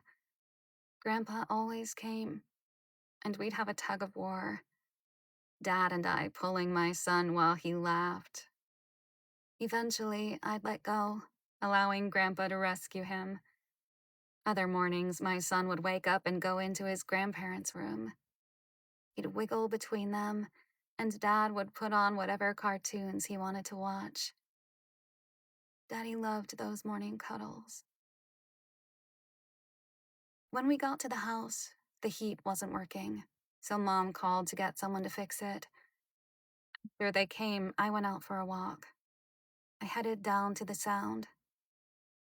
The last time I was here was back in August. We went to watch the sunset. It was my son's idea, his request one night after dinner. My family was whole and happy, And when I took a picture of my son with his grandparents, his arms were around his grandfather's neck. He was happy. I walked along the beach, but it was cold, cloudy, and windy. Raw. Very raw. My lips clicked. Very raw. It's as if Dad went into the hospital in March and the calendar got stuck, never progressing into April. Spring has been cold and rainy, as if it also misses my dad. I want to know where the reset. Oh, come on.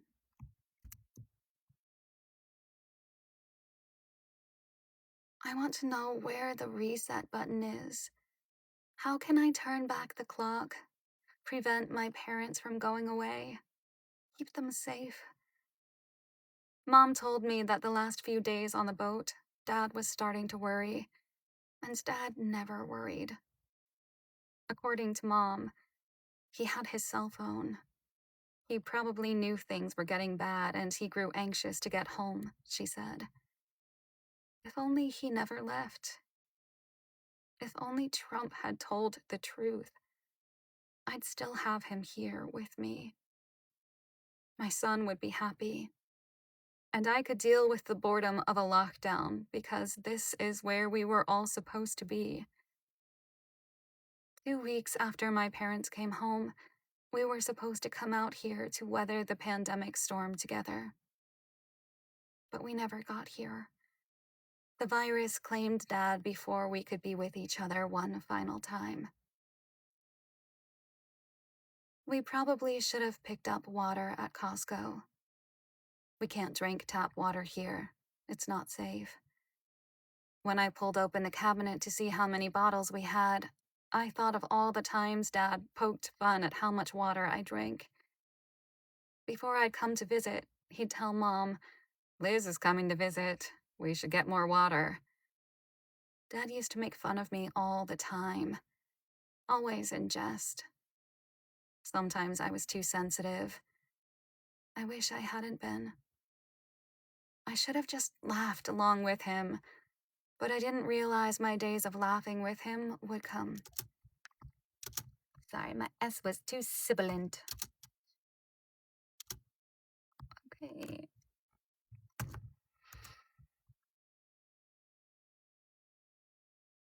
I should have just laughed along with him, but I didn't. Oop, truck. Third time's the charm. I should have just laughed along with him, but I didn't realize my days of laughing with him would come to such an abrupt end. For school, my son had to write a haiku. His poem made me cry. Murderous. Coronavirus. Sorry, there's traffic.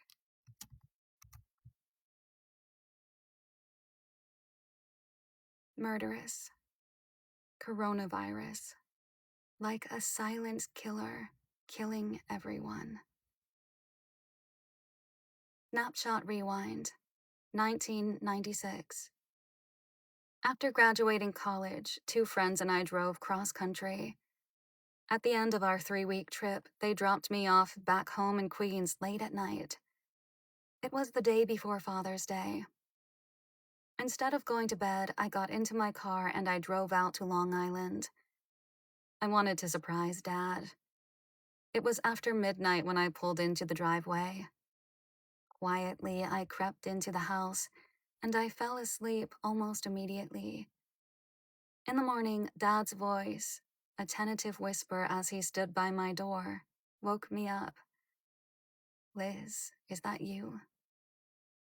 Groggy, I slid. Miata, he said.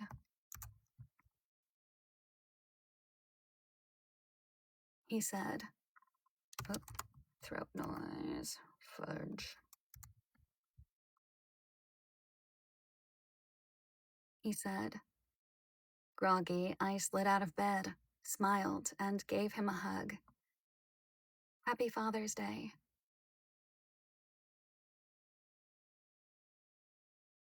Day 46, April 30th, 2020.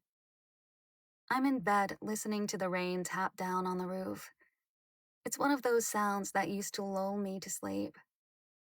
Not today. Hi, Liza. How you doing? Thanks for the heart me and the loves.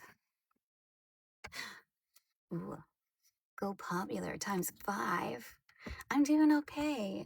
I had to take yesterday off because I couldn't keep my eyes open, and today feels much better.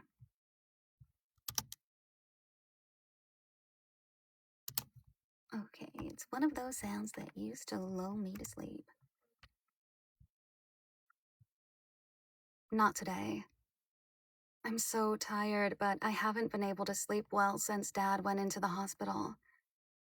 Yesterday in the news, they announced that the HIV, there we go, here we go. Yesterday in the news, they announced that the HIV drug remdesivir has proven to help severely sick coronavirus patients recover. The doctors wouldn't give the drug to my dad because of his secondary infection. They said it would be too hard on his body. But since the alternative was death, I still don't understand why they didn't at least try. What if it could have saved him? What if he could have...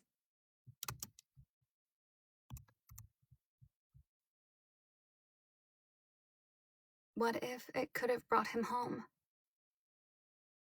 I knew being in this house would be hard, but I think it's even harder than I expected. My parents' room is next to mine. My bed and their bed are pressed up against opposite sides of the same wall.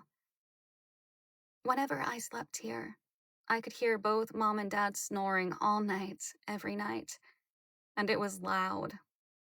But I had become accustomed to it, that the quiet is so accustomed.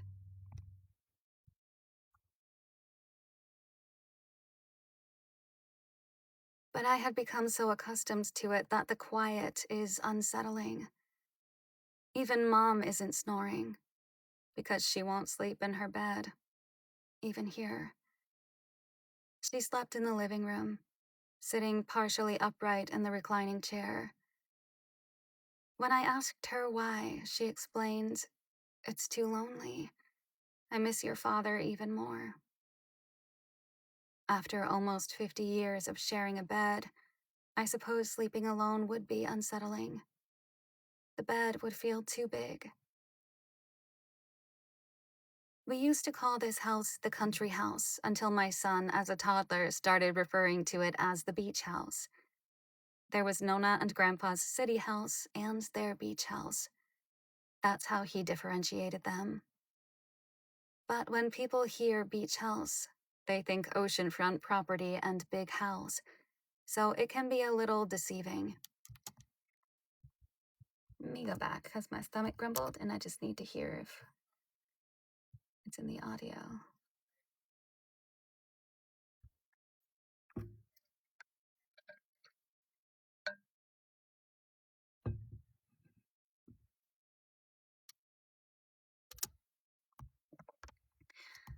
No belly noise. But when people hear beach house, they think oceanfront property and big house, so it can be a bit deceiving. The house is tiny, but cozy. 1 floor, 3 little bedrooms, a large living room with a small dining room table next to a decent-sized kitchen. A closet-sized bathroom is off to the side, as if it were once upon a time tacked on as an afterthought. The house is not on the water, but the Long Island Sound is within walking distance, and the bay, which is where we usually swim because the beach isn't as rocky, is about 3 miles away. My parents bought this house, I think, when I was a senior in high school. When they bought it, it was falling to pieces. They had to hire a construction guy to completely renovate the inside. He also added a deck out back, as well as an outdoor shower. My dad had been very insistent about an outdoor shower. I don't know why, but over the years, painting it with water sealant became my job, one I did almost every summer, including last year. Shortly after they bought the house, we came out one weekend to do some work on it. Mom was going to work in the kitchen, and Dad plans to clean up the yard. Mom asked me to help her, and Dad intended to take my brother outside. However, my brother and I exchanged one brief look, and he stayed to help Mom, and I went with Dad. I preferred being outside. I still do. The week of my senior spring break, Mom and I came out here together. Motorcycle passing. Sorry. There was still a lot of work outside to be done. Years' worth of leaves had collected, and they had to be raked. Branches had fallen and needed to be picked up. It was tedious work, but I have always enjoyed that kind of mindless, rhythmic outdoor labor. I had only recently gotten my driver's license, so Dad was nervous about lending me the car to drive out here. He told me I was only permitted to drive in the right lane, and I was not to go so much as 1 mile per hour over the speed limit. The entire drive, I clutched the wheel, hands precisely at 10 and 2, fretting about going too fast, worried when I needed to switch lanes in order to follow signs and go the right way.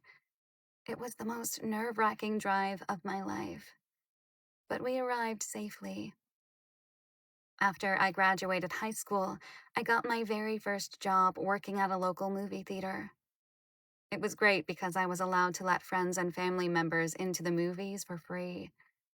Dad, as you know, loved the movies, and so I invited him and Mom all the time. He must have seen at least one movie a week that summer, if not more. And not only were his movies free, but the popcorn was as well. Different intonation.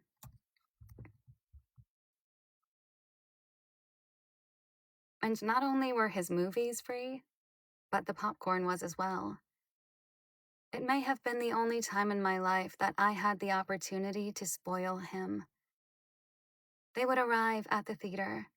I'd wave them in and then hand them a brown paper bag, the kind I used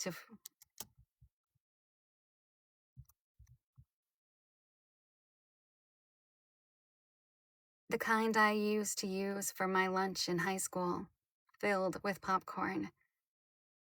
The following summer, I got a job selling parking passes for the town at the local beaches.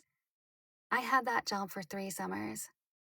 5 days a week, I'd sit in the parking lot down by the bay in New Suffolk. On days when Dad wasn't working, he and Mom would come to the beach where I worked. During my lunch break, I'd go sit with my parents. We'd eat together, and then we'd go for a swim. When it wasn't busy and New Suffolk wasn't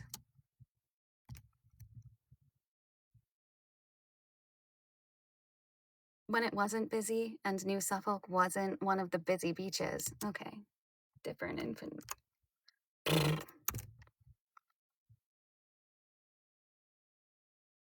On days, now I lost my spot. I'm sorry.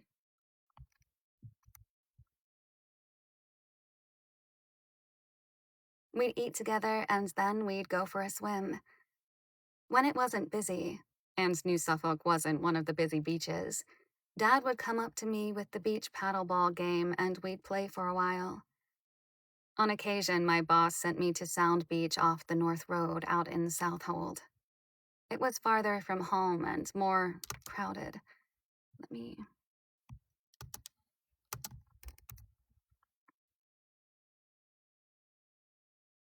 On occasion, my boss sent me to Sound Beach off the North Road out in Southold.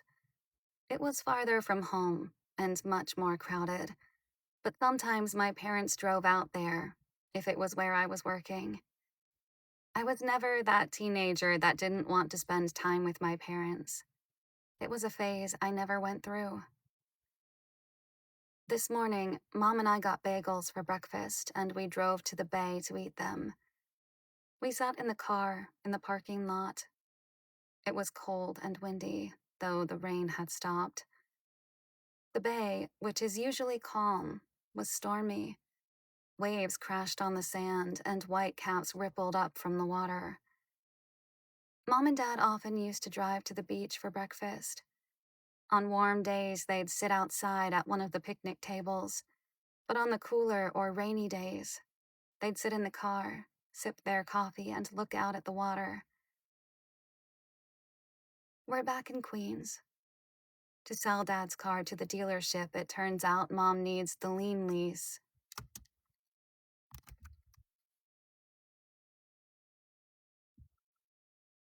To sell Dad's car to the dealership, it turns out Mom needs the lien release form along with the title. Sorry, I didn't say that well.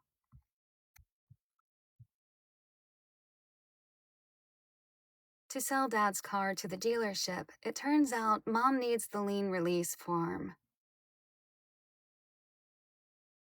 I keep wanting to read that as from and then thinking I'm wrong. Along with the title, which we had with us. So we drive back to the city to find it. If all goes well, we'll sell the car on Saturday. Mom doesn't want to get rid of it because it's Dad's, and there are so many memories attached to it, but she doesn't drive. To hold on to it and pay insurance would be foolish.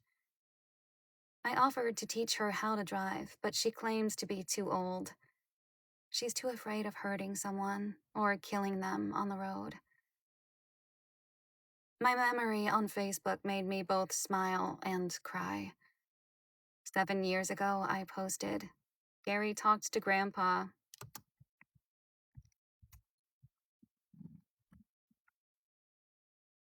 Gary talked Grandpa into carrying him home from the playground on his shoulders. Walking home, he looked down at me and said, I higher than Mama. I can see the whole world. Grandpa lifted him up in so many ways, and in taking him places and doing things with him, he had showed him the world. Only he wasn't finished. There was so much more Dad wanted to do with my son. So much more of the world he wanted to show him. Sorry, burp.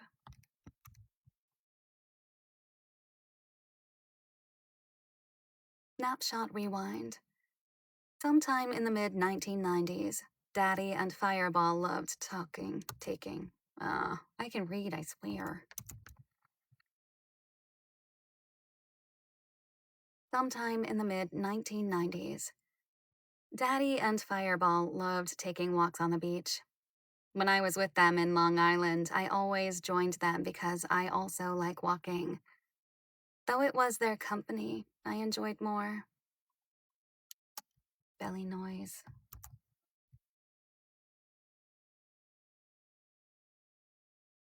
Ugh.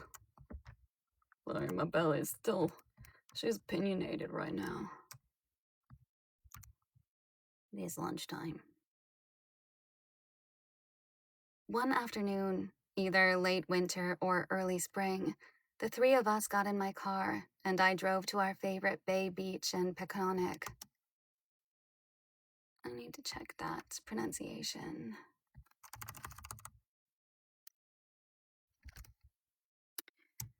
Peconic.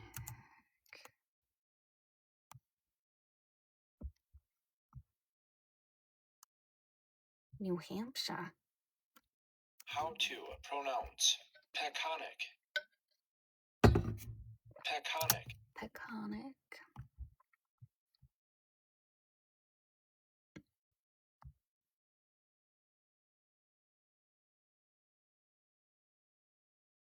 Peconic.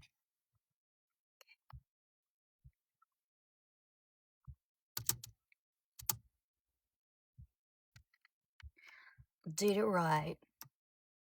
Woo woo. Okay. Peconic.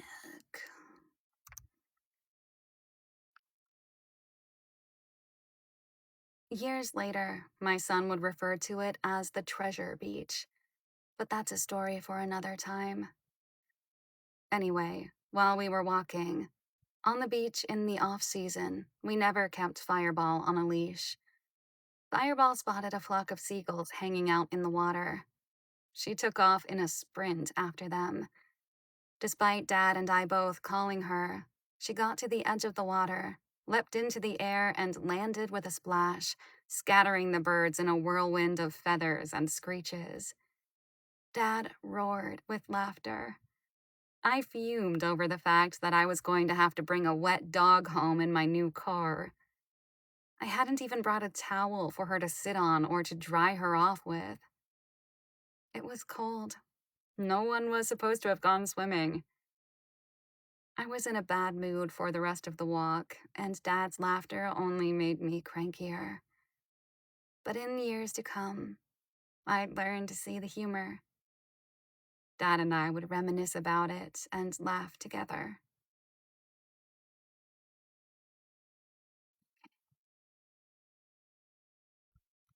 "47.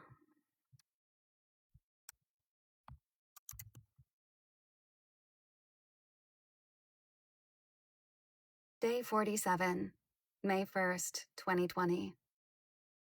Dad had a terrible childhood. His father was an alcoholic and a mean drunk. His mother, Dad felt, cared only for herself.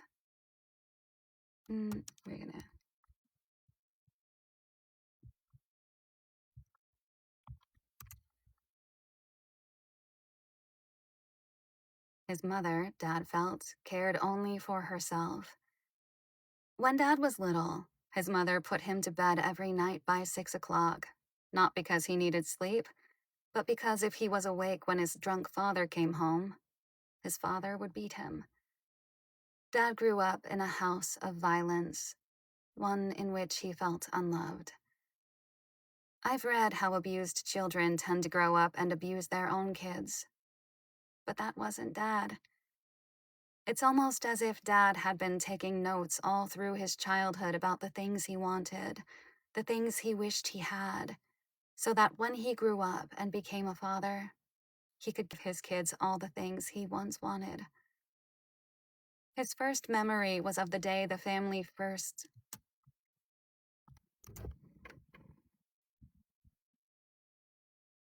His first memory was of the day the family's first television was delivered. I think I had a funky pause in there. Yeah, that's...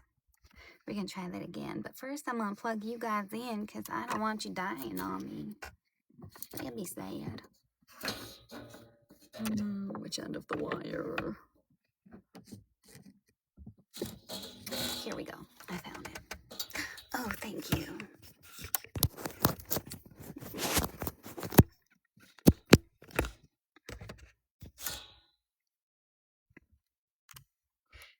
Okay.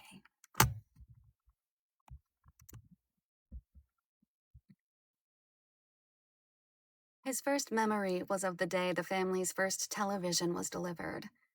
He was 2 years old, but the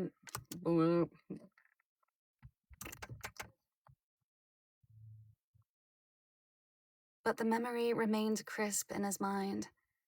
From the moment it entered the house, Dad loved watching it. His favorite shows were Davy Crockett and Daniel Boone. He loved his coonskin cap and pretended that he lived on the frontier. When he was 4 years old, he also had a cowboy outfit and a toy gun that he really liked. Escape. I suppose that's what television was for Dad. A way to be someone else, if only for a half hour.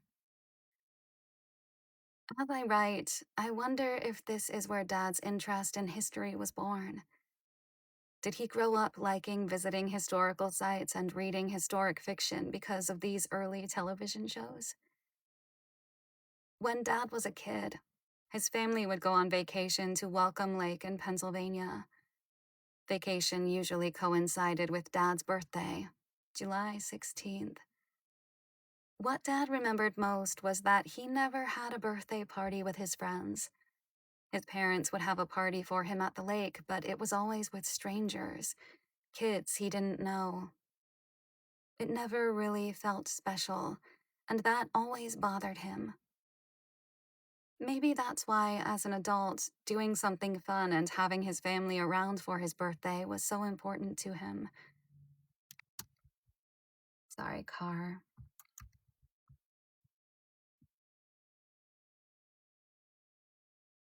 We always tried to visit on or near his birthday.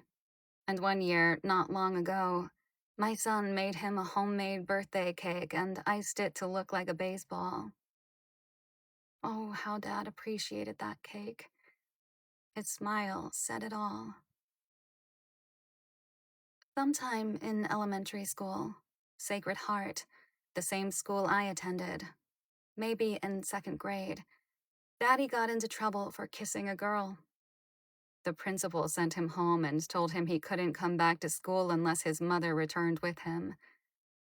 His mother wasn't happy, but she brought him to school, and Dad went back to class with no further punishment. That was one of the few stories Dad ever told me about his childhood. I wish I had asked him to tell me more, but whenever I tried to bring it up, he seemed to shut it down. My grandmother was racist. Belly noise. My grandmother was racist. When Dad was young, she'd occasionally take him to the Five and Dime and buy him an egg cream, but she always made him hold the handle with his left hand. The thought of his lips touching the same spot on the glass as an African American's repulsed her.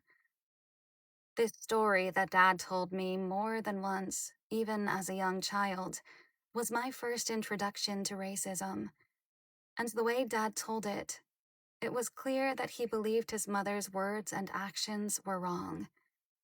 He'd add with a smile, "It's like it never occurred to her that a Black person could be left-handed." Dad joined Cub Scouts. It was something he really wanted to do, but he didn't participate for long because his mother refused to buy him a uniform. He was the only boy who didn't have one, and he felt left out. I guess that's why he wanted his son and grandson to participate in Scouts. He felt he had missed out on an incredible opportunity, and he wanted that for the other Garys. In school, when he wasn't kissing girls, Dad did very well academically. He was smart enough that somewhere along the way, he skipped a grade. When he graduated from Bishop Laughlin Memorial High School,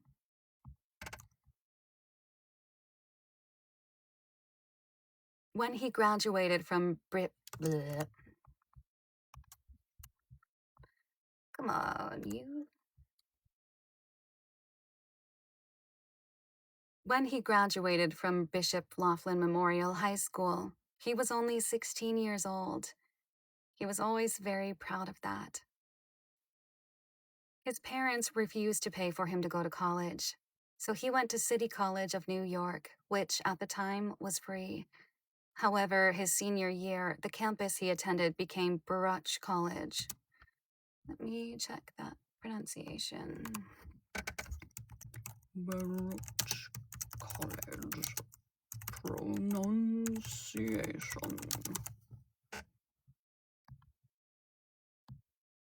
Baruch College.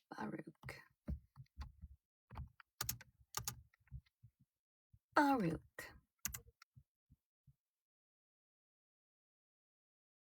However, his senior year, the campus he attended became Baruch College.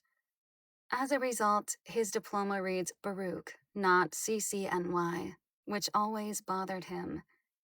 He always resented having to attend a CUNY school. He wanted to go to a better college, perhaps study something in the medical field, but his parents' lack of support forced him to study business instead. It wasn't what he wanted, and he wasn't happy. As a result, my A-student father barely passed college with C's. He vowed that his kids would go to the best universities they could get into, regardless of the cost. So he paid for me to attend New York University. He also paid for me to live in a dorm, even though I could have easily commuted. Sorry. Need to swallow or I'm going to choke on my own spit. He paid for my brother to attend Johns Hopkins University. He could have retired earlier.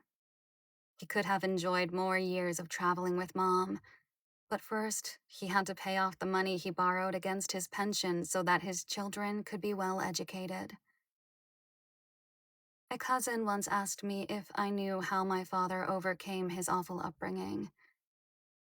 He died before I could ask him. But if I had to guess, it had to do with wanting more for his family than he ever had. He once told me that he always wished he had a grandfather. Sometimes I think he was such a fantastic grandfather because he gave my son the relationship he always wanted, the connection he craved and never had. Maybe it was like that every step of the way. He didn't have a good relationship with his parents, so he wanted to make sure he had one with me. Mom didn't sleep at all last night. Yesterday, she heard on the news that back on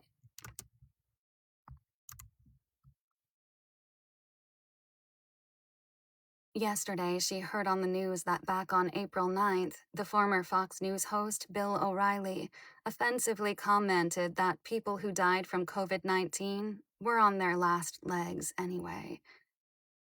What a cruel and heartless thing to say. But what more can you expect from a Fox guy? He said it before Dad died, when Dad was still fighting for his life. But Dad certainly wasn't on his last legs. He was healthy for a 71-year-old man. He had just come back from vacation. He could still drive. His mind was sharp. There was nothing back in February to indicate that he would die soon.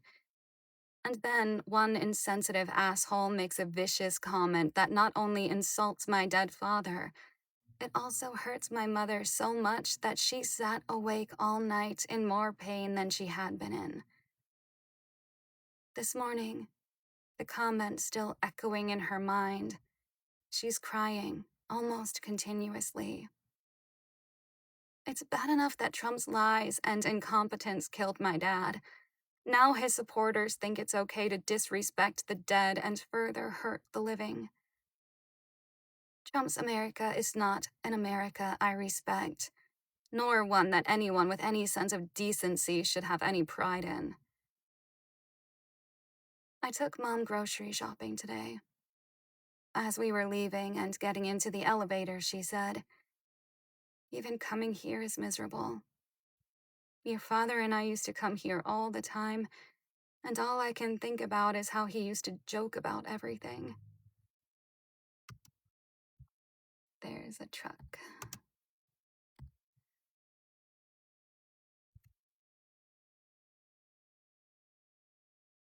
She says. Her laughter seems to have died with Dad. This evening, my son and my spouse came to New York. I need my spouse's help tomorrow to sell Dad's car. I can't drop the car off if I don't have someone to drive me home. They got here in time for dinner, and after we ate, Mom, my spouse, and I continued to sit at the table where we talked about Dad. With a bottle of wine on the table and our glasses full, we took turns telling stories. For the first time in days, Mom smiled and even laughed a little, though a sadness lingered behind her smile. Dad was cremated today. He died 17 days ago. That's how badly death has affected New York City. It took more than 2 weeks for a spot to open up for his body. This morning, the funeral home piled many coffins into a truck to drive to a crematorium in Connecticut. They had to cross state lines because the crematoriums in New York are overrun. Just writing these words makes me feel hollow inside. Daddy is dead. All that remains are my memories. Snapshot rewind. July 15th, 2018.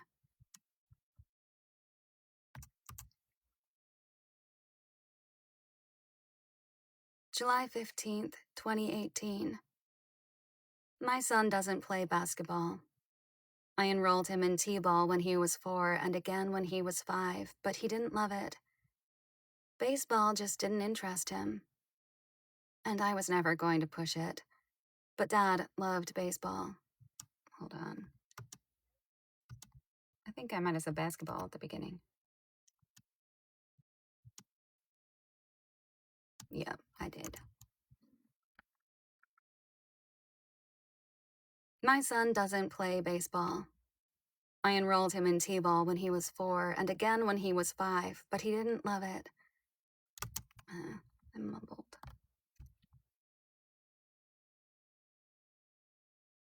My son doesn't play baseball. I enrolled him in T-ball when he was 4 and again when he was 5, but he didn't love it. Baseball just didn't interest him, and I was never going to push it. But Dad loved baseball, and he was a die-hard Mets fan. I don't think he ever missed a game, whether he listened to it on the radio. And I have so many memories of sitting in beach traffic as a kid coming home from Jones Beach and listening to baseball games. Or watched it on television. My son knew that Dad loved the Mets, and 2 years ago, he asked Grandpa to take him to a baseball game. Of course, Dad said yes. He sent me the dates of several afternoon games, asking me to pick one that worked best. We settled on July 15th, the day before Dad's birthday. Dad reserved tickets online. Good seats on the first base line. Sorry, I need to burp.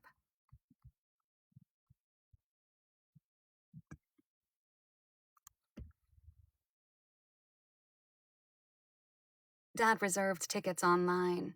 Good seats on the first base line. The morning of the game, the boys left early so Dad could take my son out for breakfast at the diner in Riverhead. We were staying at Mattatuck.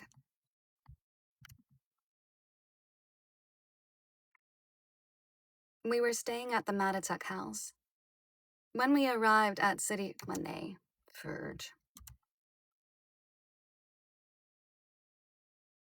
When they arrived at City Field, Dad arranged for my son to participate in all the pregame activities for kids, and they had their picture taken with Mr. Met. Dad bought my son a baseball cap, the expensive one, because it came to his grandson, because when it came.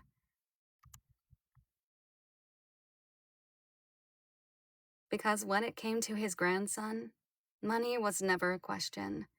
He spent it freely, happily. During the game, my son ate a sundae in a small plastic helmet. The Mets lost. When they got home, I asked Dad if my son behaved.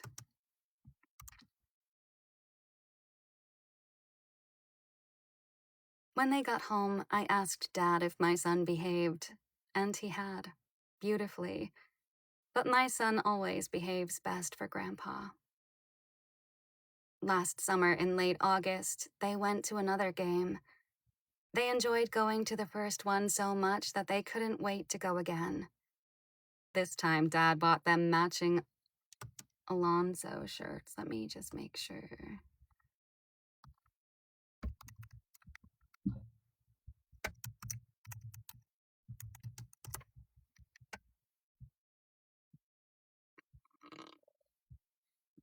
Alonso. Yeah.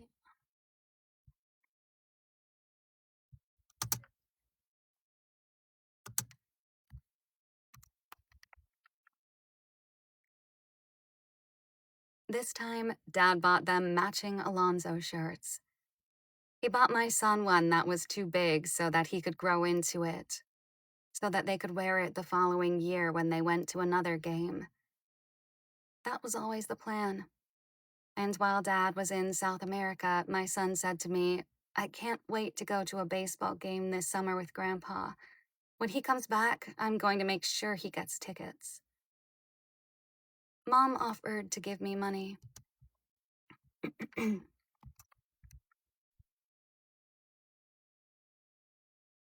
Mom offered to give me money so that I could take him to a game when the world opens up again. But he won't want to go with me. I know too well that it was never about baseball. It was about a special boys' day with the grandpa he adored.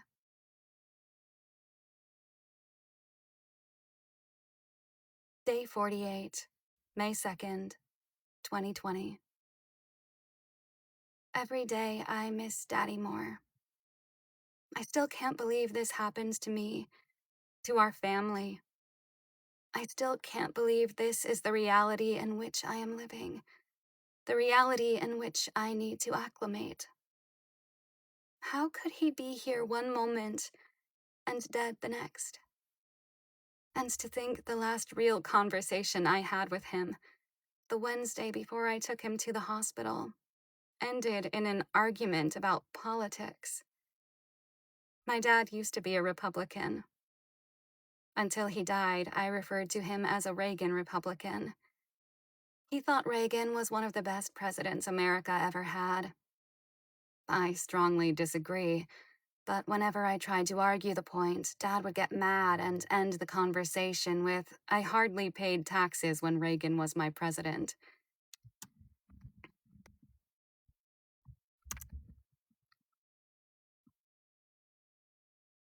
I strongly disagree. Oh, my chair.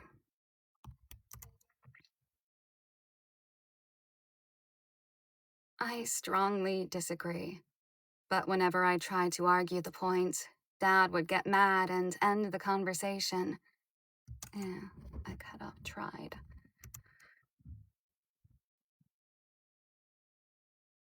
I strongly disagree. But whenever I tried to argue the point, Dad would get mad and end the conversation with, "I hardly paid taxes when Reagan was president. My take-home salary enabled me to do more for you and your brother." And that was Dad. He had to be right, always, which meant sometimes it was easier to let things go, because I never knew.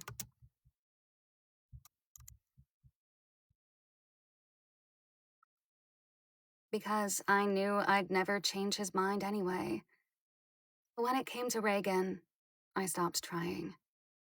It was history, after all, and neither of us were going to change it, so why fight over it? Dad stopped being a devout Republican when Baby Bush ran for president. I remember sitting at the dining table on election day and him telling me that he voted for Gore. But he couldn't bring himself to vote for the Democratic Party.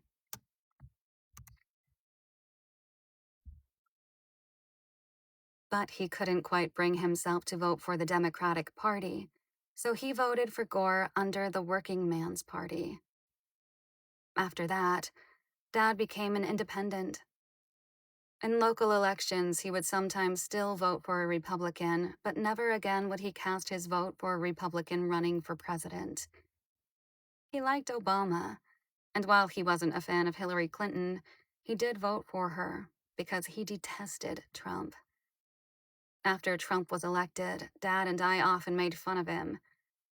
At least we made fun of his stupidity when we weren't furious at him over his racist and elitist policies.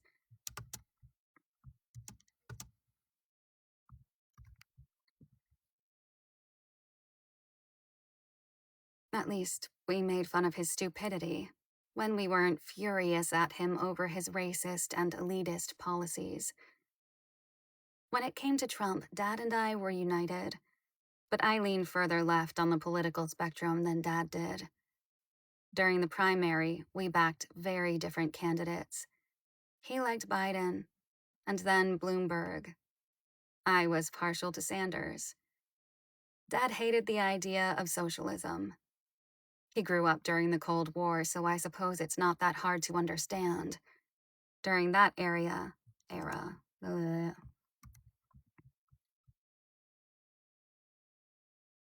During that era, anything that hinted at communism was evil, even socialism, which is not synonymous with communism. However, where I'm standing, I see not socialism, but unrestrained capitalism as the problem. In our very last conversation, I asked Dad what he plans to do with Trump's stimulus check if he got one. After all, the government giving out money was a socialist move. But the question angered Dad, and he snapped at me. I'll use the money to pay off your car, so I don't want to hear any complaining from you, he said. I wasn't complaining. But Dad had that tone, that look in his eyes. We were FaceTiming.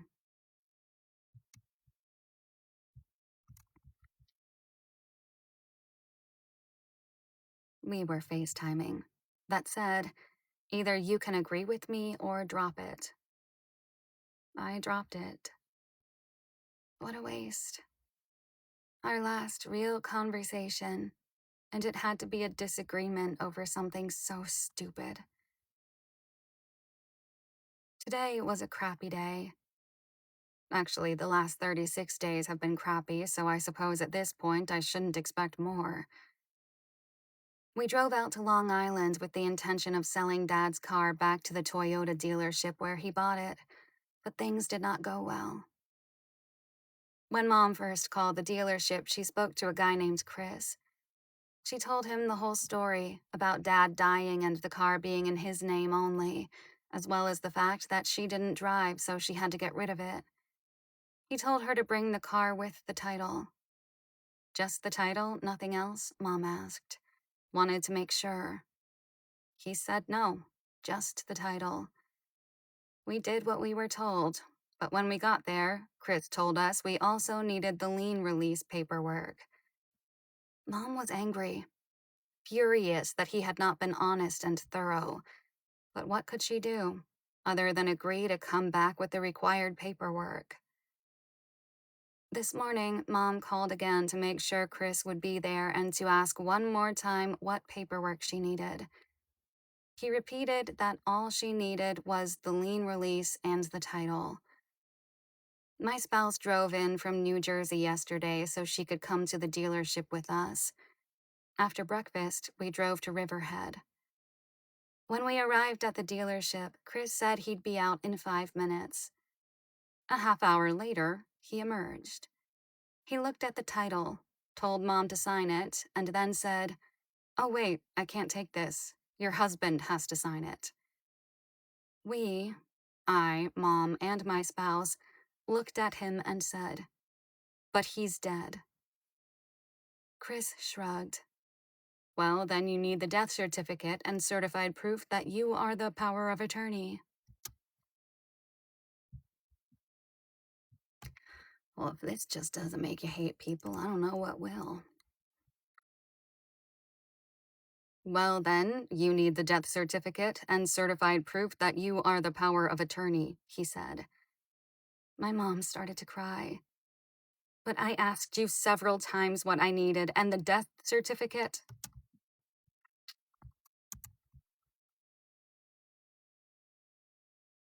"But I asked you several times what I needed, and the death certificate never came up," she said.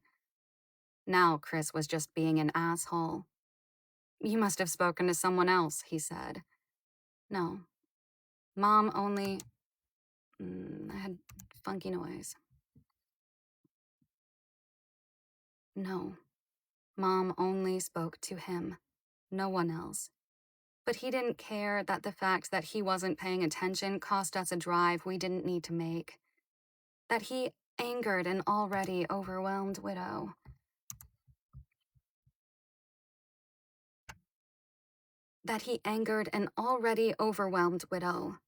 Like everyone else in this fucking pandemic who hasn't lost a loved one."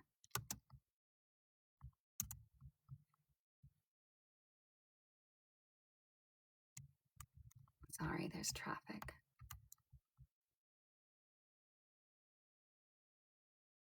"Like everyone else in this fucking pandemic who hasn't lost a loved one, it was just business as usual." I'm so goddamn tired of the fact that so few people have any compassion at all. I can't tell you how many calls and conversations Mom and I have had these last 3 weeks, and only 2 people in the business world. 2. Wilma at Express Scripts and John at Capital One have expressed any kindness or compassion at all. Angry and feeling completely taken advantage of, Mom got back into Dad's car and cried some more. We drove out to the house in Mattatuck and had lunch.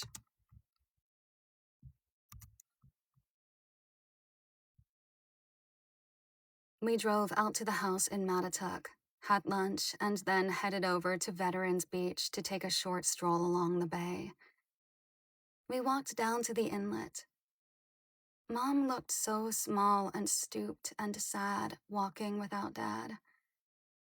They used to hold hands all the time. I always thought they'd grow really old together.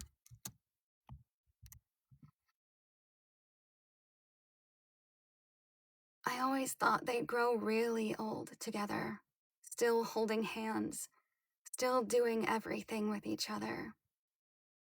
But life rarely turns out as we envision it, as we hope and pray it will. Without Dad's hands to hold her up, Mom almost looked like she was sinking into the sand.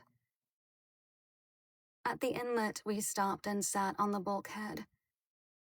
It feels so weird being at the beach without Dad. He and I went kayaking there a few times, into the inlet to explore the channels.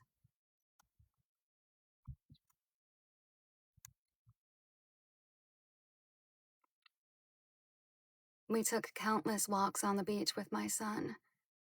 My son sketched a jellyfish in the wet sand, and we reminisced about the time. My son was only 4, when my dad took several red jellyfish out of the water so they wouldn't sting anyone. My son was extremely impressed that Dad could touch the red jellyfish and not get hurt. He thought he was a superhero. But what some people don't know, and what my son hadn't yet learned, is that the palm of your hand is not susceptible to jellyfish stings. About a week ago, my memory on Facebook was a throwback to when my son had commented, "Last summer, Grandpa was so brave. He took all the red jellyfish out of the water and covered them with sand." Everyone on the beach was then safe to go into the water. I am now back in Queens with my mom and my son. My spouse went home to New Jersey, where my son and I will join her tomorrow.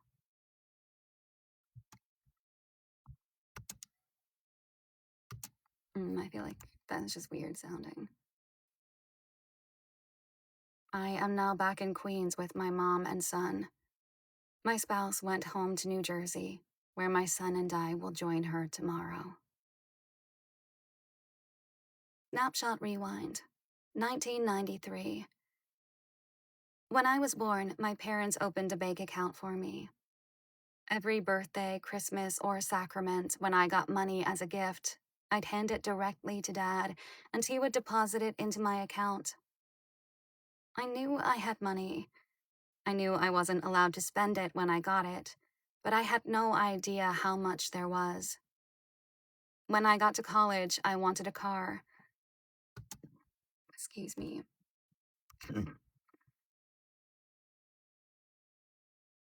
Not for school, obviously. You don't need a car when you go to college in Manhattan. I wanted one for the summer so I could drive around Long Island, go out with friends, and drive to work. When I told my dad I wanted a car, he gave me access to my bank account so I could buy one. All those years of saving money had paid off. Dad drove me to the Toyota dealership in Riverhead. I didn't have enough money for a new car, but a gently used one would do. There was a shiny red Nissan sports car with both Dad.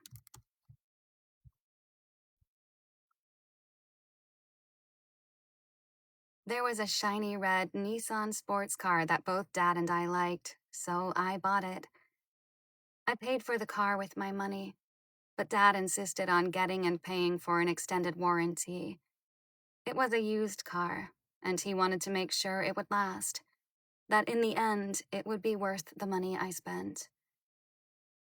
I had that car until graduate school. Again, I went to New York University, and a car in Manhattan wasn't necessary. Since my parents had the foresight to save my money instead of allowing me to spend it frivolously as I got it, I not only had the pleasure of buying a car when I wanted one, but I then sold it and had the money to pay for one semester of graduate school. How I paid for the rest of that degree is a story for another day. We'll change the tone. How I paid for the rest of that degree is a story for another day.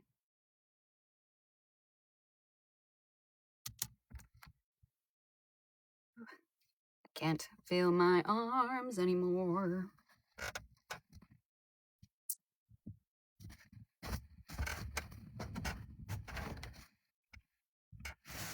Alrighty. Gonna try for one more chapter. And that will be the end of 2 finished hours of audio for today, and then I should eat and use the bathroom. And I might be back later, depending on my children. We shall see if they are in a loud mood or a quiet one.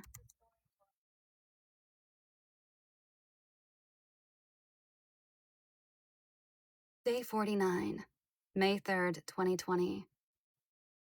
I knew something bad was going to happen, Mom said as we were driving home from Long Island yesterday. Things happen in threes. Aunt Anna Marie died, then Aunt Mickey. I knew death was coming. I just didn't expect it to be your father. No one expected it to be him. I never would have guessed 3 months ago that this year would make me fatherless. This morning, my son wanted to cuddle.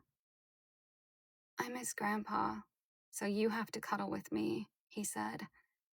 I couldn't say no.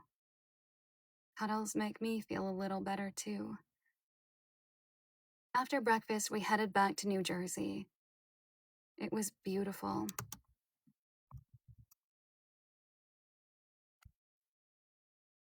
It was a beautiful, warm spring day. A day that made it impossible to stay indoors. Governor Murphy reopened state and county parks yesterday, so we decided to go for a family hike. A much-needed family day. On the way to Shuli's Mountain, we stopped at Panera and picked up a late lunch. Soup, sandwiches, and bread. When we got to the park, we found a picnic table far enough away from other people and sat down to eat. As I've already mentioned, my son doesn't dress like most kids. Instead of comfortable clothes, or what I would consider comfortable clothes, he wore jeans, a white button-down shirt, shorts.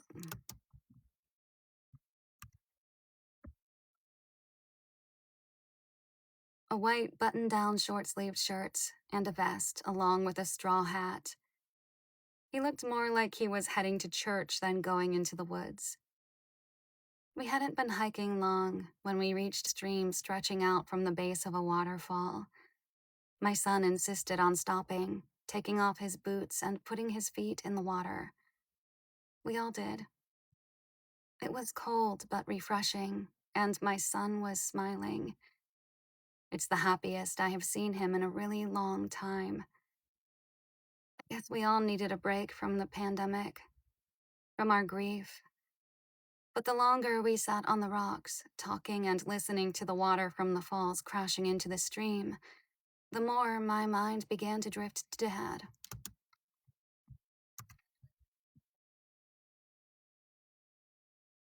The more my mind begins to drift to Dad. How can I not think of him? If he were still alive, I'd have taken a picture of my son and texted him. Whenever we went on vacation or took a day trip, I'd send him pictures of my son to let him know we were thinking of him. Just getting a picture of his grandson made him happy. While I sat on a rock, my feet soaking in the stream, I thought back to when Mom and Dad took us to Shenandoah during our family vacation back in 1987. I loved staying in the park. The cabins were rustic and quaint, in my opinion. Mom and Dad thought they were musty and run down, but I felt very much at home, like I belonged in the woods. While there, we met another family, and the 7 of us set out on a hike one afternoon. The adults planned for it to be a short hike, but somewhere along the way, we followed the wrong blaze and ended up going a much longer distance. I didn't mind. I was happy. Perhaps the wrong blaze was my fault because I've always prepared longer and harder when it comes to hiking.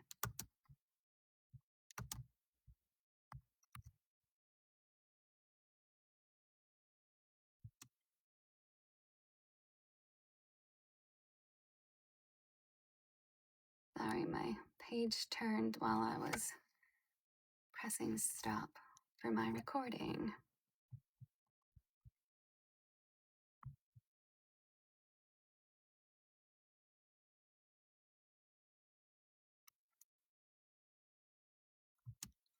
Oh, thanks, Brittany.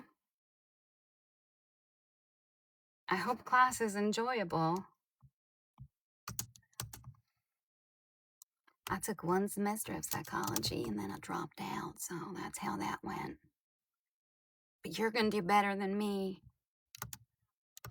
Perhaps. Perhaps the wrong blaze was my fault, because I've always preferred longer and harder when it comes to hiking. Yeah, see you tomorrow, hopefully. Psych is really, it's a fun subject. Not a big fan of Freud, but everyone else seems somewhat alright.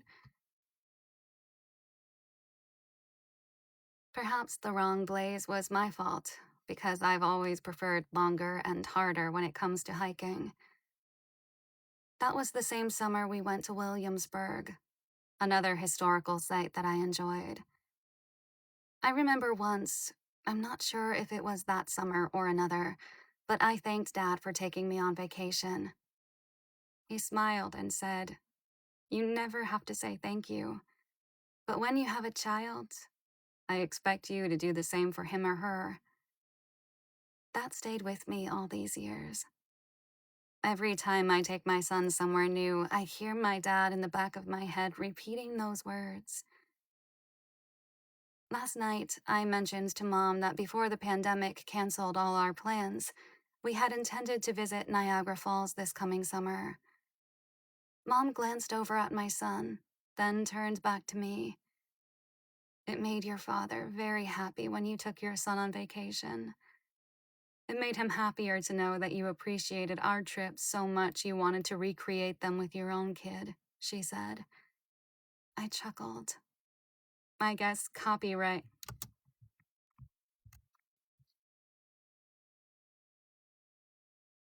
I guess copying someone is the best compliment, I said.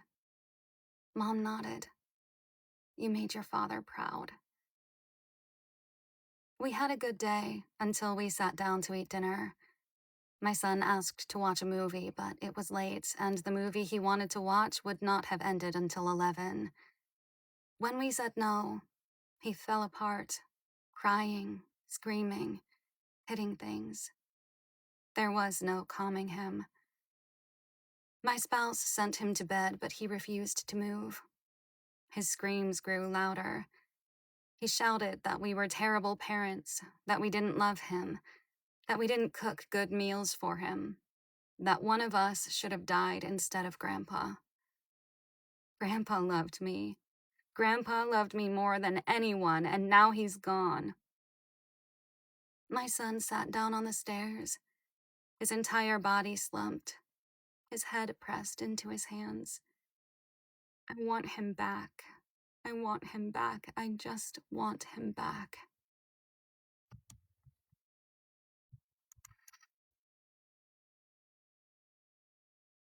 My spouse and I sat down next to him, one on either side, and pulled him into a hug. He whimpered, "I want him back."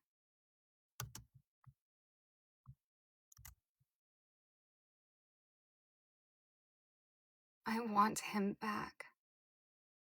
I know, I cried with him. I want him back too. Finally, my son calmed down. He brushed his teeth and went to bed, and the fucking police knocked on our door. One of my asshole neighbors called in a domestic violence complaint.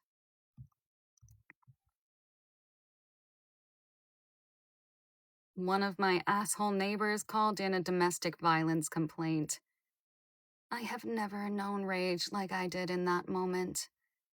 My son is in pain.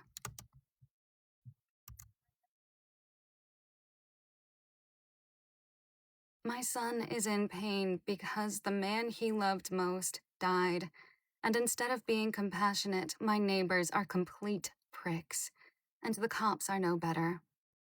They had the audacity to show up without wearing masks. How fucking rude can they be?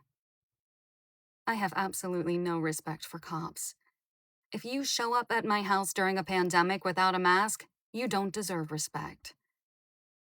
Seeing the anger blazing in my eyes and hearing vitriol spewing from my mouth, my spouse pushed me inside to deal with the cops herself. I suppose that was best.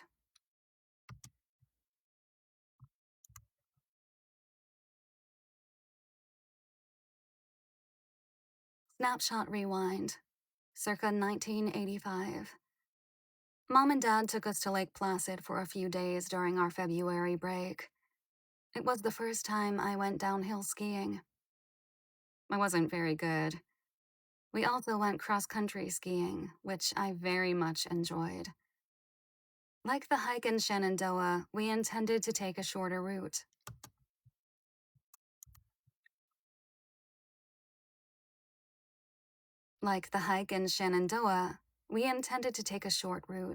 Nothing too far. But also like in Virginia.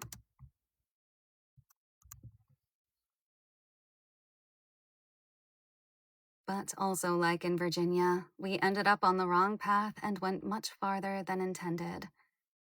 I was happy to stay out longer on the trail because I thought cross-country skiing was much more fun than downhill skiing. Perhaps it's because I felt I had more control. By the time we finished, Mom, Dad, and my brother were exhausted. Walking through the town was always enjoyable, and there was one restaurant that I distinctly remember eating in because I really liked the French onion soup. However, the most memorable experience was our ride on the Olympic bobsled. We had gotten to the complex late, and there were only 2 tickets left. Of course,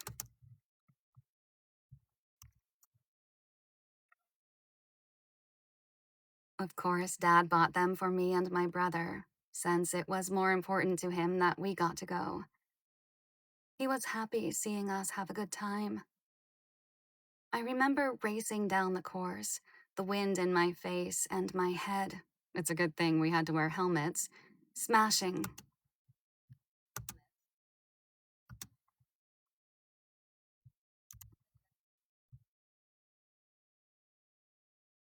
It's a good thing we had to wear helmets. Smashing against the side of the sled every time we turned. How was it? Dad asked when we climbed out of the sled. Great, I said. And it was. But everything on vacation was great. I just loved being away and being with my family. I guess some things never change.